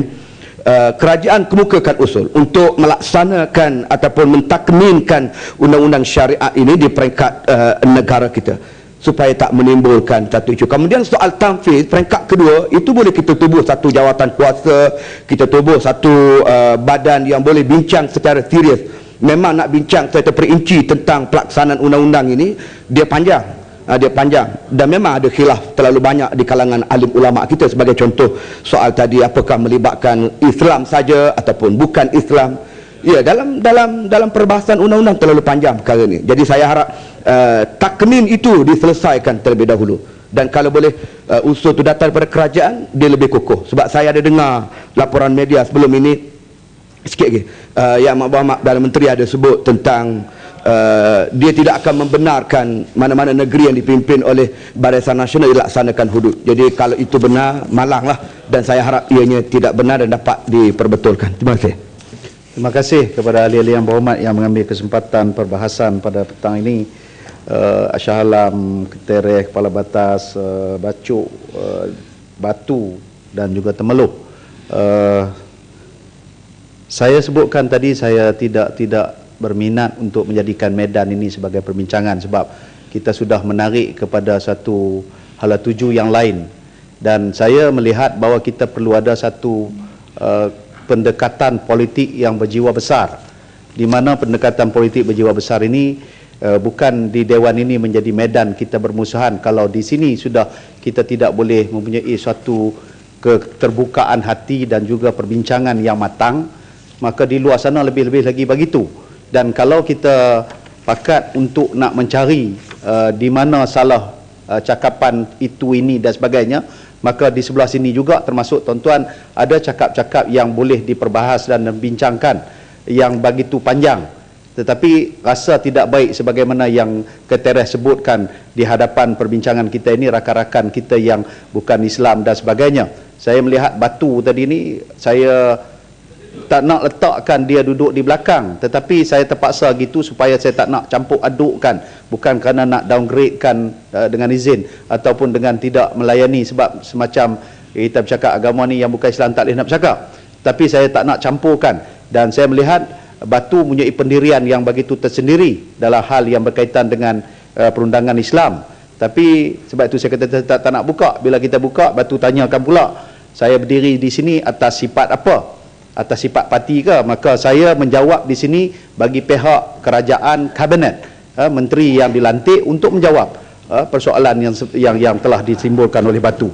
Jadi sebab itulah saya sebutkan, saya fikir ini bukan medan yang terbaik untuk peringkat yang ada sekarang, tetapi mungkin pada waktu-waktu ketika kematangan yang lebih tinggi, keterbukaan yang lebih luas yang dapat kita bincangkan. Dan selain daripada itu, saya suka menyambung berhubung tindakan terhadap pihak yang menggunakan ayat-ayat Al-Quran dan mempersendakan agama Islam sebagaimana yang dibangkitkan oleh Yang Berhormat Majid Tanah. Kerajaan sentiasa peka dan mengambil perhatian terhadap mana-mana kenyataan yang boleh menimbulkan salah faham terhadap Islam yang dikeluarkan oleh mana-mana pihak. Walaupun perkara 11/1 Perlembagaan Persekutuan memberikan kebebasan untuk semua orang menganuti dan mengamalkan agamanya, namun hak tersebut masih takluk kepada perkara 11/4 dan 11/5 Perlembagaan Persekutuan. Justru semua pihak tidak sewajarnya mengeluarkan pernyataan yang boleh menyinggung perasaan atau sensitiviti penganut ajaran mana-mana agama di negara ini. Mengenai isu orang bukan Islam menggunakan ayat-ayat Al-Quran, Jawatankuasa Fatwa Kebangsaan bagi hal ehwal agama Islam telah membincangkan isu tersebut dalam muzakarah khas yang telah diadakan pada 3 Disember 2010 dan memutuskan seperti berikut, bahawa pada dasarnya bagi tujuan untuk mempelajari, memahami dan mendekatkan diri kepada ajaran Islam, atau bagi tujuan untuk menjadikannya panduan hidup di dunia dan akhirat, atau bagi tujuan dakwah, Islam tidak pernah menghalang mana-mana pihak, termasuk bukan Islam, untuk membaca dan mendalami teks-teks suci Islam, termasuk Al-Quran dan tafsirannya. Tetapi ia hendaklah dilakukan dengan jujur dan ikhlas bagi tujuan tersebut dan bukan untuk kepentingan dan tujuan tertentu peribadi, apatah lagi jika ianya dilakukan dengan kesalahan, sama ada pembacaan ataupun huraiannya yang menyimpang daripada kehendak sebenar teks-teks tersebut, kerana perbuatan seperti ini boleh mencemarkan kesucian Al-Quran dan Islam serta sekaligus menimbulkan keraguan, keresahan dan fitnah kepada masyarakat. Itu pandangan daripada sirah ataupun lafaz dengan izin daripada muzakarah fatwa. Di samping itu, ahli-ahli muzakarah sebulat suara berpendapat bahawa berdasarkan situasi dan konteks semasa, tindakan mana-mana pihak termasuk pemimpin-pemimpin politik bukan Islam menggunakan teks suci Islam termasuk Al-Quran secara sewenang-wenangnya dan tidak menepati maksud yang sebenar boleh mendatangkan penghinaan berterusan terhadap kesucian Islam, khususnya Al-Quran. Justru bersesuaian dengan kaedah usul fiqh, iaitulah sadad zara'i', iaitulah muzakarah bersetuju bahawa perbuatan orang-orang bukan Islam membaca dan menghurai teks-teks Al-Quran sewenang-wenangnya mengikut fahaman sendiri dengan tidak menepati maksud yang sebenar, di samping tidak terdapat unsur-unsur keikhlasan dan kejujuran, adalah menjadi suatu penghinaan terhadap kesucian Al-Quran dan boleh mendatangkan keraguan dan fitnah dalam masyarakat. Oleh itu, ianya perlu dihentikan dengan segera. Yang Berhormat Batu dan Penampang membangkitkan isu kalimah Allah. Dalam menanggani dan menguruskan isu penggunaan kalimah Allah, kerajaan berpendirian bahawa bagi menjaga kerukunan dan keharmonian antara agama, semua pihak wajar untuk menghormati sensitiviti beragama bagi penganut agama berkenaan dengan menghormati keputusan Mahkamah Rayuan. Semua pihak dinasihatkan supaya menghormati keputusan Mahkamah Rayuan berkenaan dan tidak mengeluarkan apa-apa kenyataan hinggalah Mahkamah Persekutuan telah membuat keputusan. Sehubungan itu, saya tidak berhajat memanjangkan isu ini kerana ia boleh menjadi dianggap sebagai subjudis kepada mahkamah. Tuan Yang Dipertua, beberapa ahli yang berhormat telah menyentuh isu-isu berkaitan halal. Yang Berhormat Gerik berharap JAKIM memperluaskan sijil halal kepada setiap barangan kepenggunaan. Kerajaan melalui Jabatan Kemajuan Islam Malaysia JAKIM telah melaksanakan persijil halal bagi 7 skim ataupun bidang utama. Pertamanya, produk makanan, minuman dan makanan tambahan. Kedua, premis makanan. Ketiga, barang gunaan. Keempat, kosmetik dan dandanan diri. Kelima, rumah sembelihan. Keenam, logistik. Dan ketujuh, farmaseutical. Walau bagaimanapun, permohonan perjalanan halal di Malaysia bagi mana-mana bidang skim bidang tersebut adalah bersifat sukarela. Yang Berhormat Gerik dan Yang Berhormat Sabak Bernam ingin penjelasan bagaimana JAKIM pantau sijil dan logo yang dikeluarkan bagi memastikan produk ini benar-benar halal. Untuk maklumat ahli-ahli yang berhormat, pemantauan yang dilakukan oleh Jabatan Kemajuan Islam Malaysia JAKIM adalah secara berkala ke atas pemegang sijil pengesahan halal Malaysia dan dilakukan sekurang-kurangnya 2 kali dalam tempoh sah laku sijil halal tersebut atau sekurang-kurangnya sekali setahun. Sekiranya pemegang sijil halal tersebut didapati telah dengan sengaja tidak mematuhi piawaian persijilan halal yang ditetapkan, maka sijil halalnya boleh digantung atau ditarik balik oleh JAKIM. Di samping itu, JAKIM juga memantau aduan yang dilaporkan oleh orang awam bagi memastikan ianya tidak menyalahi Akta Perihal Dagangan 2011 di bawah Perintah Perihal Dagangan, Perakuan dan Penandaan Halal dan Takrif Halal 2011. Untuk tujuan pemantauan dan penguatkuasaan halal, seramai 160 pegawai JAKIM dan JAIN telah dilantik sebagai penolong pengawal perihal dagangan oleh Kementerian Perdagangan Dalam Negeri, Koperasi dan Penggunaan KPDNKK. Pelantikan ini telah membolehkan pegawai-pegawai JAKIM dan JAIN tersebut bertindak dengan kuasa yang sama dengan pegawai-pegawai KPDNKK, yang mana mereka boleh menjalankan siasatan melalui serbuan, sitaan, rampasan dan lain-lain kuasa di bawah akta berkenaan. JAKIM juga turut melakukan operasi penguatkuasaan bersama agensi-agensi lain yang berkaitan sekiranya terdapat aduan yang memerlukan tindakan bersepadu diambil.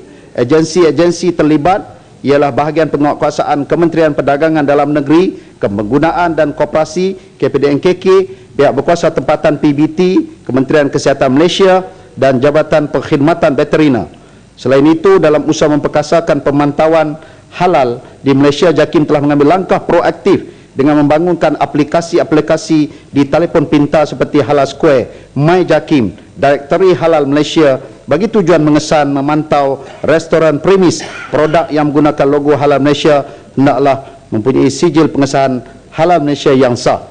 Yang Berhormat Padang Besar dan sahabat bernam membangkitkan pemantauan kepada pusat penyembelihan dan juga mencadangkan supaya Majlis Agama Islam menyediakan pusat penyembelihan halal bagi mengatasi keraguan di kalangan pengguna Islam. Untuk makluman ahli yang berhormat, JAKIM, Jabatan Agama Islam Negeri JAIN, merupakan agensi berwibawa untuk mengeluarkan sijil halal di Malaysia bagi rumah sembelihan, sama ada ianya di bawah milik Bumi Putra atau bukan Bumi Putra. Walau bagaimanapun, sebagaimana yang saya jelaskan tadi, JAKIM JAIN hanya berbidang kuasa untuk memantau pusat-pusat premis sembelihan yang mempunyai sijil pengesahan halal Malaysia atau mana-mana premis yang menyalahi Akta Perihal Dagangan 2011 di bawah Perintah Perihal Dagangan, Takrif Halal dan Perakuan Penandaan Halal 2011. Bagi bukan pemegang sijil pengesahan halal Malaysia, premis-premis yang melakukan kesalahan berkaitan boleh dikenakan tindakan di bawah pihak berkuasa tempatan PBT dan juga Kementerian Kesihatan Malaysia.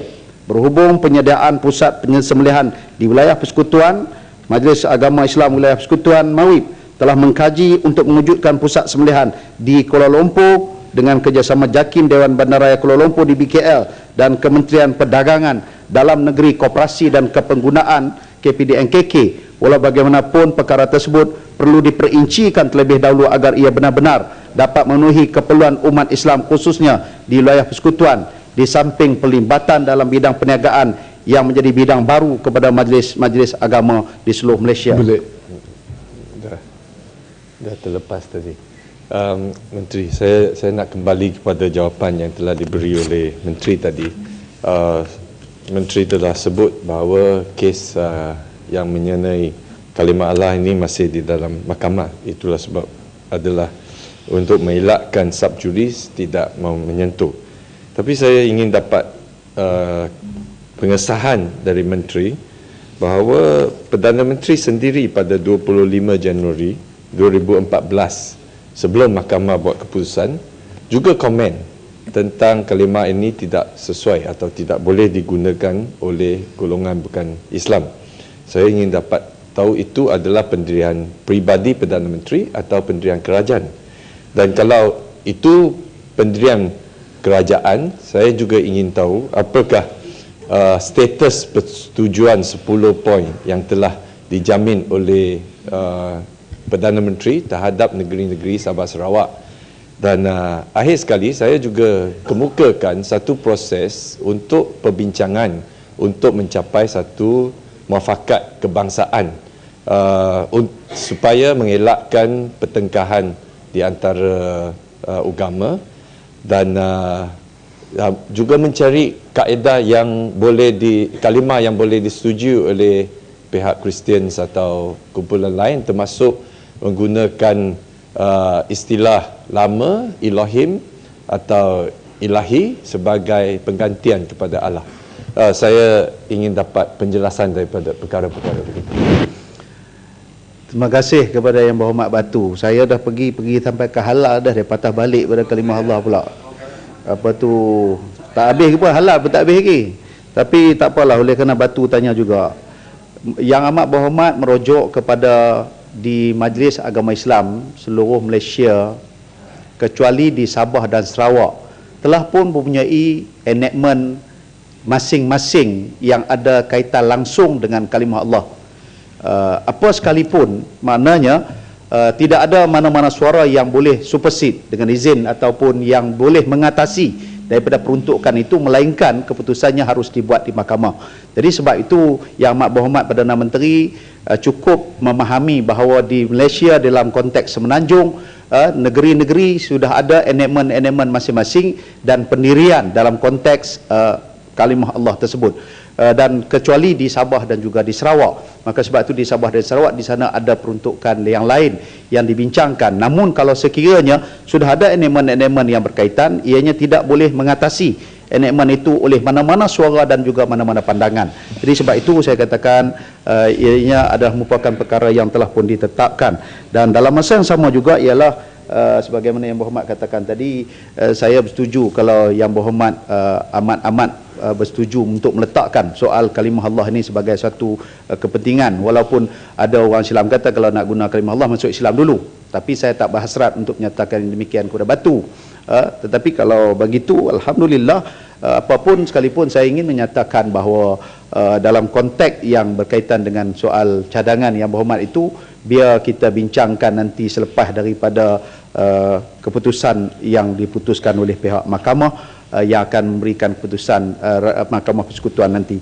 Yang Berhormat, saya tambahkan sikit lagi berkenaan dengan Yang Berhormat Pasir Gudang membangkitkan isu vaksin yang diragui halal. Untuk makluman ahli Yang Berhormat, kerajaan melalui Jabatan Kemajuan Islam Malaysia JAKIM dengan kerjasama Jabatan Standard Malaysia telah membangunkan Standard Halal Malaysia untuk produk farmaceutical yang dikenali dengan MS 2424 2012 Halal Pharmaceutical General Guideline. Berdasarkan standard berkenaan, JAKIM telah memulakan skim persijilan halal bagi produk farmaceutical mulai 4 Oktober 2012. Permohonan berkaitan farmaceutical yang diberikan persijilan halal sebelum pelancaran MS 2424 2012 adalah diproses menggunakan pakai MS 1500 2009, di mana standard tersebut merangkumi makanan tambahan dan produk herba tradisional. Oleh yang demikian, semua produk farmasetika termasuk vaksin daripada luar negara perlu mendapat kelulusan daripada Biro Pengawalan Farmasetika Kebangsaan BPFK terlebih dahulu sebelum dipasarkan di Malaysia. Ini bertujuan memastikan produk yang diimport adalah selamat, berkesan dan berkualiti. Justru sekiranya produk-produk tersebut telah mendapat kelulusan daripada BPFK, maka permohonan halal boleh dikemukakan kepada JAKIM dan juga JAIN. Manakala bagi produk yang telah disahkan halal oleh Badan Persijilan Halal Luar Negara yang diiktiraf JAKIM, kelulusan BPFK perlu diperolehi terlebih dahulu dan logo halal badan persijilan tersebut boleh digunakan serta tidak perlu mendapat pengesahan halal daripada negara Malaysia. Ahli yang berhormat juga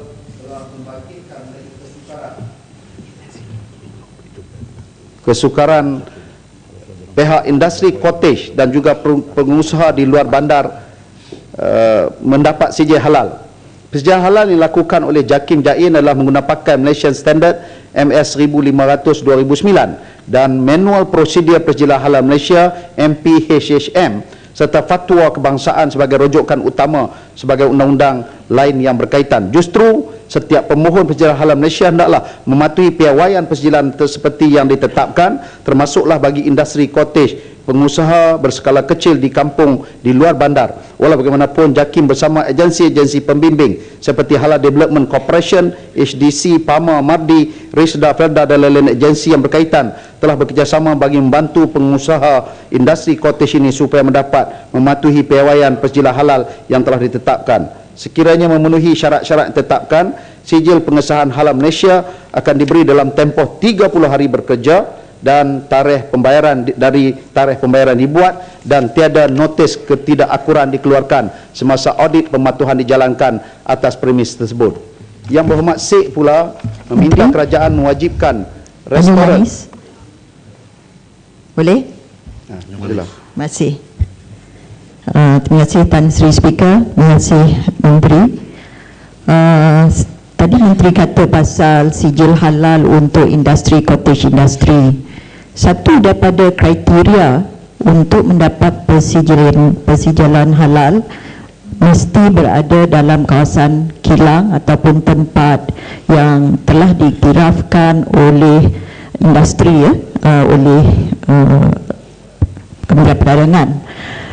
Masalahnya kebanyakan di kampung-kampung ataupun di luar bandar, di mana mereka membuat makanan-makanan secara kampung, mereka memang agak sukar untuk mendapat persijilan halal ini kerana nombor satu, memang tak ada tempat lah. Memang orang buat dari di dapur rumah. Air pun daripada air hujan yang telah diambil, dan untuk mereka berjual ke bandar pun mereka memang tetap perlu persijilan halal, tapi mereka tetap tidak akan dapat kerana daripada segi kelulusan memang mereka tak lulus, takkan diluluskan. Jadi macam manakah Dan saya juga ada mendapat pengalaman ya, di mana mendapat persediaan halal untuk industri-industri kecil ya, agak sukar dan memakan masa yang agak lama. Bukan 30 hari Menteri, lebih dari itu, kadang-kadang setahun, 2 tahun masih belum dapat. Ada satu yang membuat keropok dekat Tanjung Manis sampai hari ni tak dapat. Itu pun dah 4 tahun. Jadi memakan masa yang agak lama kerana dia buat di rumah. Jadi bila industri itu bermula di rumah, macam mana kementerian dapat membantu atau JAKIM dapat membantu pengusaha-pengusaha kecil home base di Sarawak, terutamanya kawasan luar bandar, untuk memajukan diri mereka dengan persediaan halal? Terima kasih. Yang Berhormat Menteri, satu lagi. Serang oleh wanita. Sambungan daripada Yang Berhormat Tanjung Manis katakan tadi, saya juga nak bawakan beberapa isu yang dibangkitkan oleh pengusaha-pengusaha yang telah mengeksport barangan mereka ke luar negara. Ada setengah produk ataupun barangan yang hendak dieksport ke luar negara ini perlukan certification halal ini, dan daripada maklum balas yang diberikan kepada saya, mereka mengatakan bahawa ianya untuk mendapat kelulusan itu terlalu lambat, dan yang keduanya beberapa produk itu perlukan halal certification dengan izin. Sebagai contoh, for example, Pampers, sekiranya kita hendak mengeksport barangan ke luar negara, saya bagi satu contoh ini, iaitu pengeluaran ataupun diapers kanak-kanak. Di Malaysia kita tidak perlukan halal certification untuk produk seperti ini. Walau bagaimanapun, sekiranya produk ini perlu dieksport ke luar negara, terutamanya ke Timur Tengah, diapers perlukan, ini saya bagi memberi contoh satu-satu yang very spesifik untuk makluman Yang Berhormat Menteri juga. Ke Timur Tengah perlukan certification, halal certification untuk produk seperti ini. Mereka telah mendapat permohonan untuk membeli barangan, tetapi apabila mereka pergi ke JAKIM, ianya tidak memerlukan halal certification. Jadi ada conflict of interest di sini. Jadi saya nak minta maklum balas daripada Yang Berhormat Menteri, dan diharapkan Yang Berhormat Menteri melalui JAKIM dapat juga membantu pengusaha-pengusaha terutamanya yang akan mengekspor barangan mereka ke luar negara. Terima kasih. Satu Menteri, isu halal. Menteri sikit lagi. Tanya manis sekejap masih gentleman dia. Tan Sri Speaker, terima kasih Menteri. Saya nak sambung sikit lagi daripada segi antara JAKIM dan HDC. Kita banyak industri-industri daripada luar negara yang berminat menggunakan sijil halal JAKIM, dan dan industri halal adalah satu industri yang amat besar, terutamanya daripada segi gelatin ya. Gelatin halal saja adalah satu industri yang di tahap sekarang adalah sebanyak 1 trilion USD ya. Satu industri yang amat besar. Jadi beberapa syarikat telah memohon untuk persediaan halal, terutamanya di factory-factory mereka di luar negara, dan apabila mereka membuka factory mereka di Malaysia, memang mengikut standard yang telah dibantu oleh HDC. Bagaimana pula factory mereka di luar negara, bagaimana kita dapat membantu supaya standard halalnya sama mengikut standard JAKIM, dan bagaimana JAKIM dapat membantu, kerana saya faham JAKIM pun tidak mencukupi, tidak mempunyai pegawai-pegawai yang cukup untuk membantu mereka di luar negara. Terima kasih. Satu lagi Menteri, isu halal. Okay. Saya ada dua perkara berkaitan dengan halal ini. Pertama sekali tentang konsep halal, saya ingat JAKIM ini perlu review balik, kerana konsep makanan ini al-aslu fil asyal ibahah, asal pada makanan halal dulu hinggalah dibuktikan sebaliknya. Artinya dalam konteks negara Malaysia yang rakyatnya majoriti adalah Muslim, yang diperlukan satu notis bahawa ada makanan tidak halal dalam makanan di pasaran. Artinya peraturan yang perlu kita buat ialah mewajibkan pengusaha makanan, terutama di kalangan bukan Islam, meletakkan label tidak halal ataupun haram ataupun najis atau seumpamanya pada packaging mereka, supaya kita sekiranya berlaku penipuan bahan makanan yang tidak ada unsur halal dijual di pasaran, maka kerajaan mengambil tindakan. Yang berlaku hari ini, kita nak mengesahkan apa yang telah asalnya halal hingga akhirnya menyebabkan kesannya kepada orang rakyat Malaysia beragama Islam di peringkat bawahan yang buat produk makanan kecil-kecilan. Yang nak dapat logo halal yang sangat susah, macam disebutkan oleh daripada apa namanya, apa nak Manis tadi, Tanjung Manis tadi. Isu ni saya rasa banyak aduan timbul di kalangan orang kita. Saya di tempat saya sendiri, Seberang Taki sebagai contoh, orang kampung yang bila mereka buat keropok nak dapatkan logo halal bukan mudah sebenarnya. Jadi saya minta satunya JAKIM, jika makanan melibatkan orang Islam sebagai pengilangnya, syarat mendapatkan logo halal mesti diperenggankan dan dipermudahkan. Saya rasa itu poin yang saya minta Menteri Reswan. Terima kasih. Terima kasih kepada Tanjung Manis, kepada Parit Sulong, kepada Kuala Nerus. Saya nak pergi Kuala Nerus dulu. Lama dah kita bincang bab halal. Hari ini pula berhenti pula sijil halal pula Kuala Nerus. Sebenarnya gini, Kuala Nerus sudah dibincang pandai. Asalnya kita setuju aslu syai' ibahah dan sebagainya ini kaedah yang nak diguna pakai. Tetapi sebenarnya memang kita faham bahawa asal sesuatu dan sebagainya itu mengambil kira bahawa ianya harus. Tetapi dalam konteks yang kita maksudkan perziarah halal ini lain. Iaitulah ada perkara yang dilihat nampak halal, tetapi kontennya itu yang tu menjadi persoalan. Dan kena faham juga bahawa bila sebut kepada persijilan halal ini, yang pertamanya dia ada standard-standard yang tertentu. Standardnya ialah bukan hanya sekadar halal itu saja, tetapi sebab itu saya sebut tadi dengan MS 2012 termasuk juga dengan menggunakan MS 2009 dan sebagainya, yang berdasarkan pada standard-standard tersebut dia terangkum halalan thayyiban, halal dan juga baik. Artinya ialah termasuk dia mengandungi bagaimana kebersihannya, bagaimana dijaga barangan tersebut, bagaimana penyeterannya ataupun disimpanannya, distorkan, dan kemudian bagaimana penghantarannya. Tetapi oleh kerana mengenangkan bagaimana yang Seberang Taki Kuala Nerus sebut kata di Seberang Taki orang jual nasi lemak, sebab yang demikianlah untuk Tanjung Manis, untuk Parit Sulong Kuala Nerus. Sebab itu sijil halal tak diwajibkan. Sijil halal adalah kesukarelaan. Cuma yang jual nasi lemak di sebelah, sebab kita duk fikir dah daripada sujud nanti salah. Sekejap lu bagi saya cakap habis dulu. Cuma oleh kerana saya katakan dulu kita dah fikir sebelum perkara ni ada pandangan suruh diwajibkan. Jadi kita bagi tahu kalau kita wajibkan nanti pula akan timbul persoalan makcik yang bukan negeri di Seberang Taki dengan Kuala Nerus saja. Di kampung saya Dakar pun duk fikir orang jual nasi lemak, roti canai apa semua, dia nak pergi minta sijil kat mana pun dia tak tahu, macam mana nak mohon pun dia tak erti, walaupun kita dah ada online. Jadi sebab itu permohonan sekarang ialah bersifat kesukarelaan. So bila bersifat sukarelaan, dia tidak menjadi satu kekangan yang oleh kerana tak dapat sijil dia tak boleh nak jual.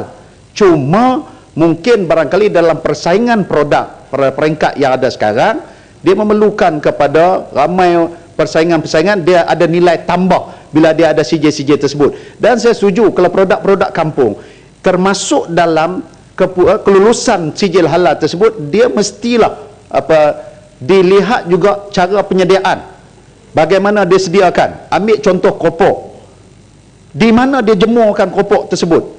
Kalau di tepi jalan, atas tempat-tempat yang boleh menyebabkan binatang naik di situ, buang air, buang kencingnya di situ dan sebagainya, akan menyebabkan. Maka sebab itu faktor-faktor itu terlalu amat dia ambil kira, kerana halalan thayyiban itu halal dan juga baik.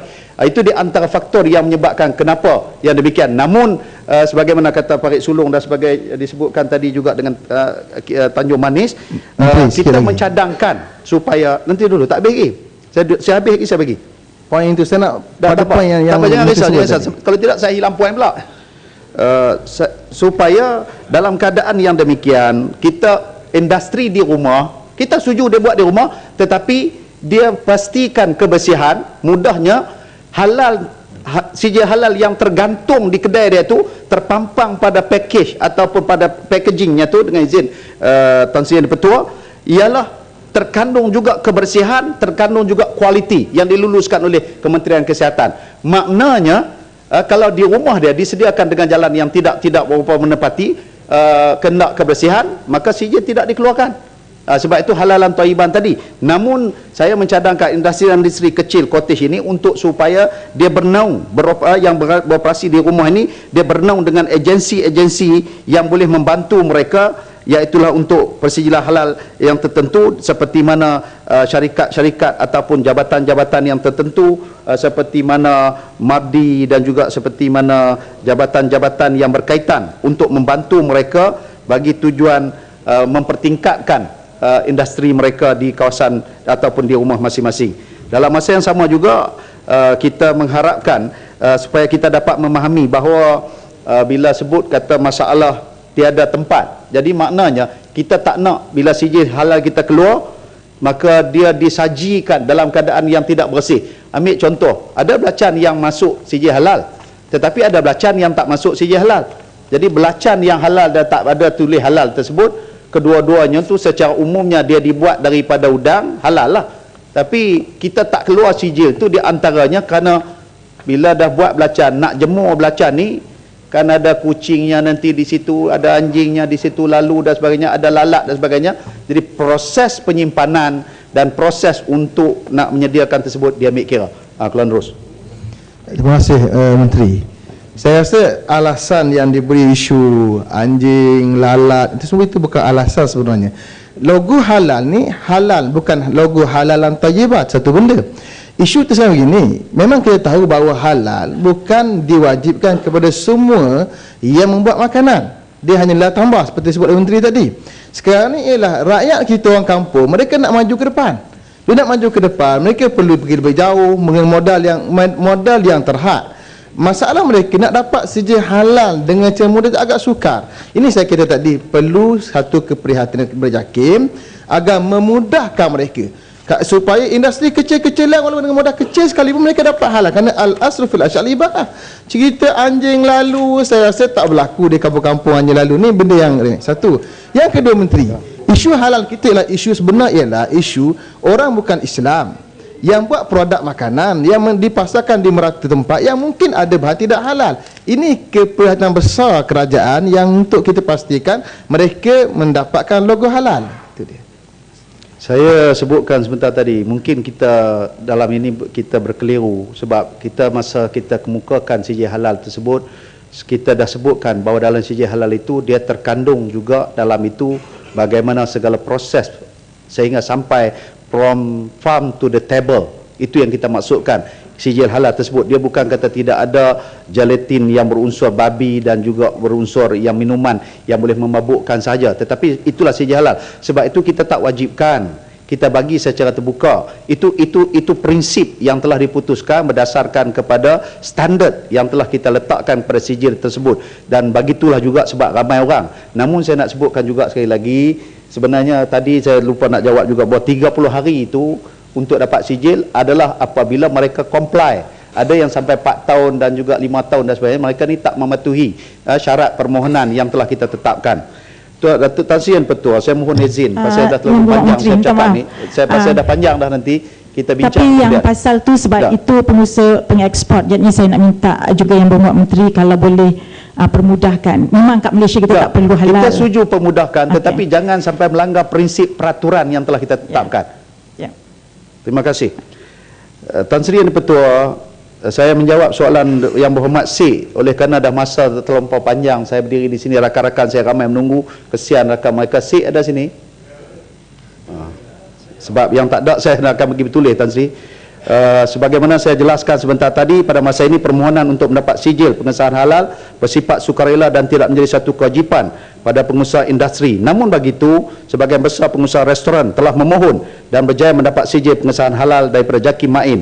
Bagi restoran-restoran yang belum mendapat pengesahan halal adalah digalakkan agar segera memohon sijil dan logo halal di premis mereka bagi kepentingan para pengguna, khususnya pengguna Islam. Walau bagaimanapun, kerajaan sentiasa berusaha dan mengambil langkah-langkah yang proaktif dalam mengawal selia dan memastikan pengusaha-pengusaha restoran menepati piawaian serta standard yang telah ditetapkan. Dalam melaksanakan usaha dan matlamat tersebut, JAKIM dengan kerjasama pelbagai agensi kerajaan lain seperti Kementerian Perdagangan Dalam Negeri, Koperasi dan Kepenggunaan Kementerian Kesihatan, Jabatan Veterina dan sebagainya telah berjaya mencipta suatu sinergi kerjasama yang amat cemerlang. Di peringkat negeri pula, JAKIM telah mendapat sokongan dan kepercayaan yang amat baik daripada Majlis dan Jabatan Agama Islam negeri-negeri. Hasil daripada kesepakatan tersebut, pihak logo JAKIM hasil daripada kesepakatan kesemua pihak tersebut, logo halal JAKIM telah mendapat kepercayaan yang amat tinggi di kalangan pengusaha industri.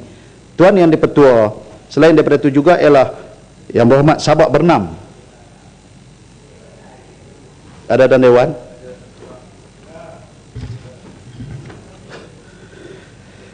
Seterusnya, Yang Berhormat Sahabat Bernam juga mencadangkan grade pentadbiran agama daerah dinaikkan daripada grade 48 kepada grade 52. Untuk makluman ahli Yang Berhormat, kerajaan telah bersetuju untuk memperkasakan peranan pejabat agama daerah ataupun ringkasnya PAID melalui penaiktarafan struktur pejabatannya di seluruh negara. Jabatan Perkhidmatan Awam JPA pada 1 Oktober 2013, maknanya 5 bulan yang lalu, telah meluluskan 2 model pejawatan pegawai takbir agama daerah, iaitu model A diketuai oleh pegawai takbir agama daerah yang grade pejawatannya S48, dan model B diketuai oleh pegawai takbir agama daerah grade S44.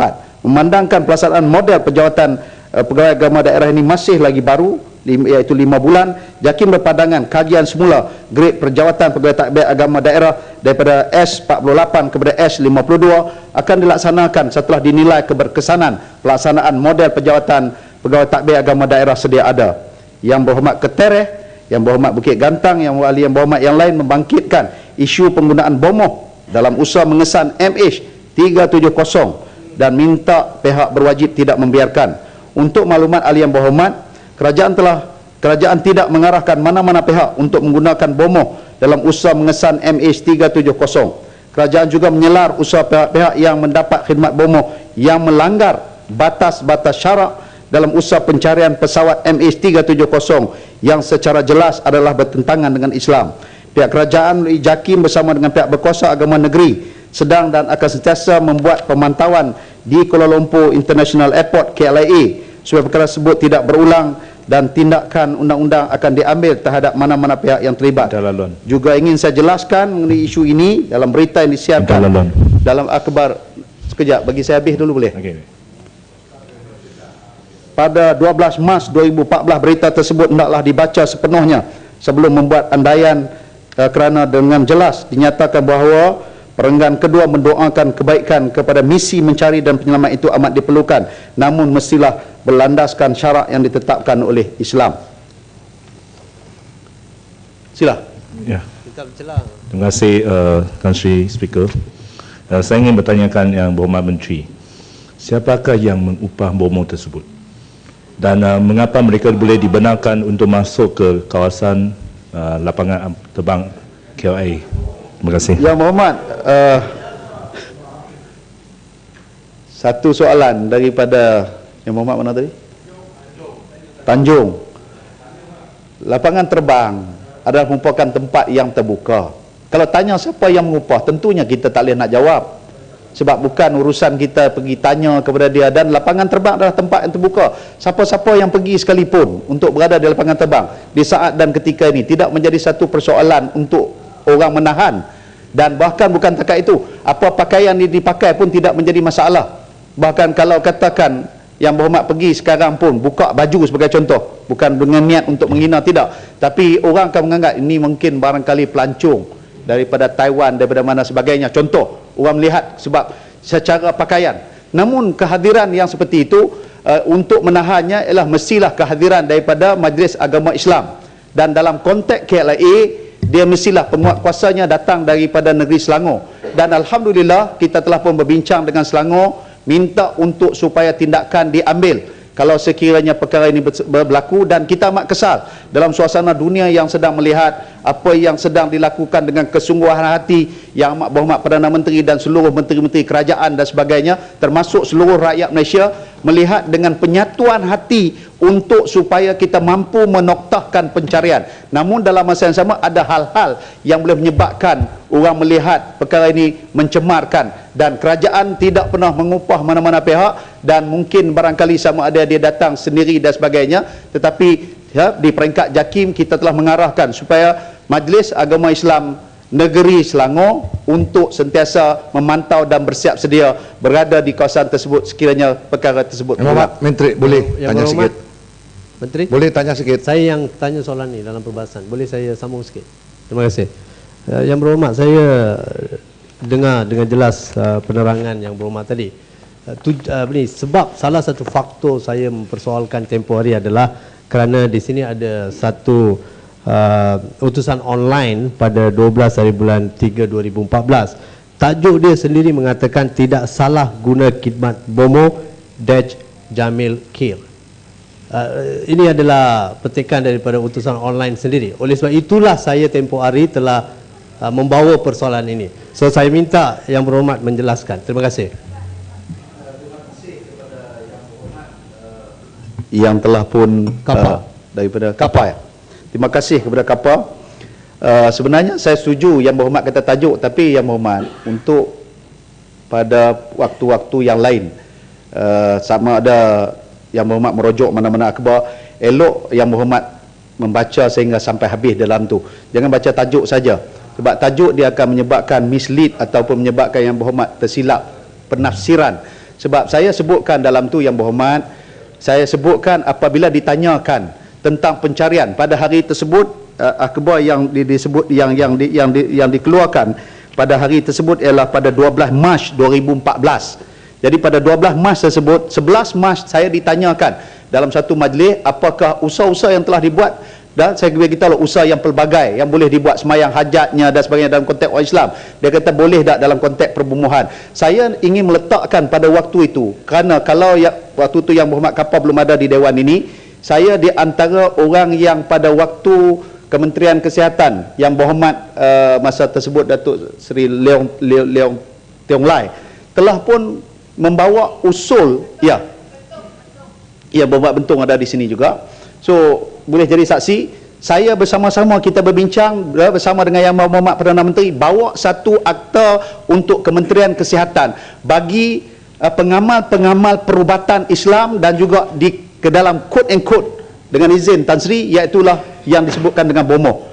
Jadi pada waktu tersebut akta yang nak dibawa masuk pada bacaan kali pertama pada rang undang-undang tersebut ialah untuk perubatan alternatif daripada orang-orang Cina ataupun Sinseh. Tetapi kita bincang dan kita masukkan kemudian setelah Persatuan Perubatan-Perubatan ini datang untuk jumpa, dia kata minta tolong untuk Parlimen endorsekan juga. Sebab itu sekarang ini telah pun diluluskan dan wujud di sana perubatan-perubatan alternatif di hospital-hospital tertentu kerajaan dengan memberikan ruang kepada pengamal-pengamal perubatan alternatif daripada Cina dan juga termasuk daripada orang Melayu. Tambah sikit.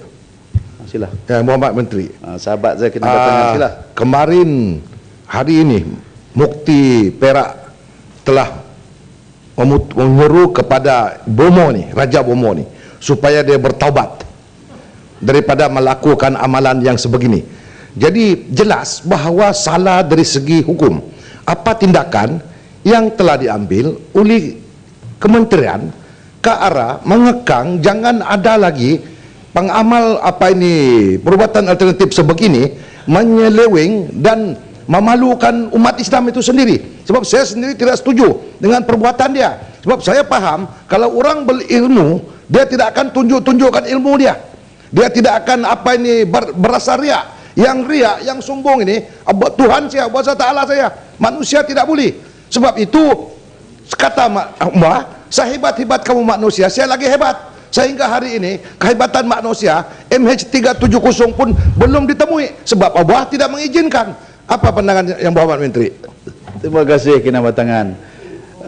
Boleh saya tambah sikit je. Tambah sikit. Pasal panjang sangat. Ya. Ya. Tak boleh. Sikit ya? Baik. Terima kasih. Saya rasa kalau kita semua setuju perlu diambil tindakan. Dan bila diambil tindakan, maka persoalan yang ditanya tadi siapa yang bayar, siapa yang biaya, ia pun boleh kita selidik dan kita dapat maklumat. Dan benda ini pun memang amat perlulah saya rasa pihak pemimpin-pemimpin dalam Barisan Nasional khususnya, nama mereka telah banyak dikaitkan oleh Bomo ini. Bila dia dalam video dia sebut tentang penampar buaya tu, dia sebut nama semua pemimpin-pemimpin besar-besar dalam UMNO, dan saya rasa ini perlu dibersihkan nama-nama mereka. Untuk makluman yang berhormat Menteri, masih ada video yang terbaru Bomo ini, dia pergi masuk dalam air laut dengan dia punya teropong buluh, dia nak pergi cari kotak hitam. Ada video baru juga dengan budak yang tengah azan di tepi dia, dengan beduk yang dipukul, dia ambil daripada surau mana kita pun tak tahu, dan dia dengan teropong buluh dia cari masuk dalam laut nak cari kotak hitam tu. So memang mesti ditamatkan. Banyaklah tu, banyak. Saya nampak dia pasti nampak Shah Alam. Terima kasih. Tapi Shah Alam tak ada pantai lah, Kinabatangan ke.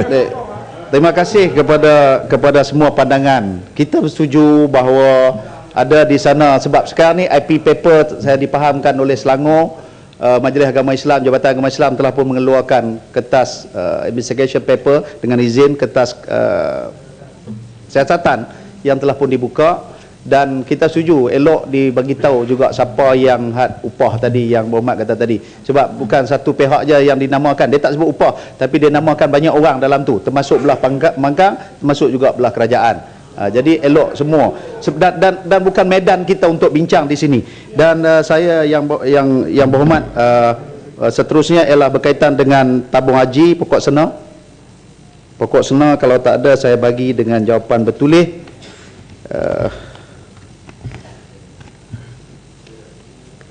Tuan Yang di-Pertua, saya rasa itu sajalah perkara-perkara yang telah dibangkitkan oleh ahli yang berhormat, dan terima kasih kepada semua. Assalamualaikum warahmatullahi wabarakatuh.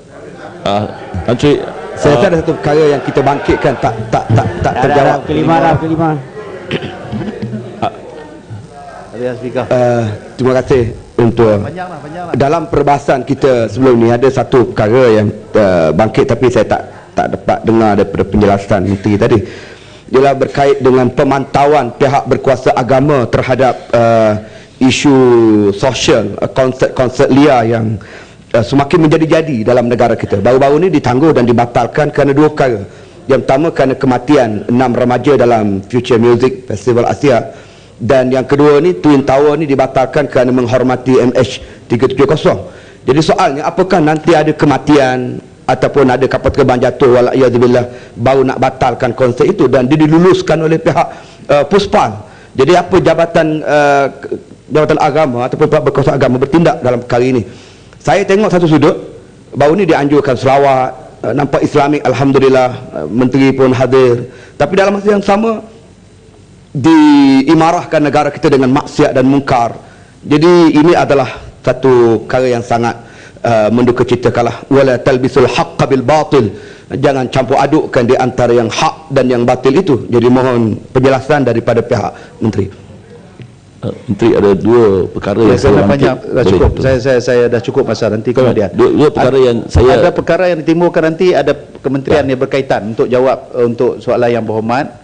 Dan kalau tidak nanti tak dijawab oleh rakan-rakan yang berhormat lain, saya akan jawab bertulis. Dan kepada yang berhormat Temelloh, maknanya program-program berkaitan dengan konsert dan sebagainya adalah merupakan program yang ada kementerian yang bertanggungjawab untuk tujuan perkara tersebut, dan kita sentiasa memberikan input-input dan juga pandangan-pandangan terhadap tersebut. Terima kasih. Terima kasih. Lagi satu isu yang memang kalau menteri lagi jawab oleh menteri lain. Berhormat. Kalau duduk yang berhormat, kalau menteri yang sedang menggulung perbahasan itu duduk, sebenarnya saya bertanggung jawab untuk tidak lagi membenarkan siapa yang berdiri. Tetapi kadang-kadang kita biarkan kalau menteri itu sendiri mau menjawab. Jadi sekarang menteri tidak mau menjawab. Jadi saya tidak boleh paksa menteri. You tidak boleh paksa dia pun yang berhormat.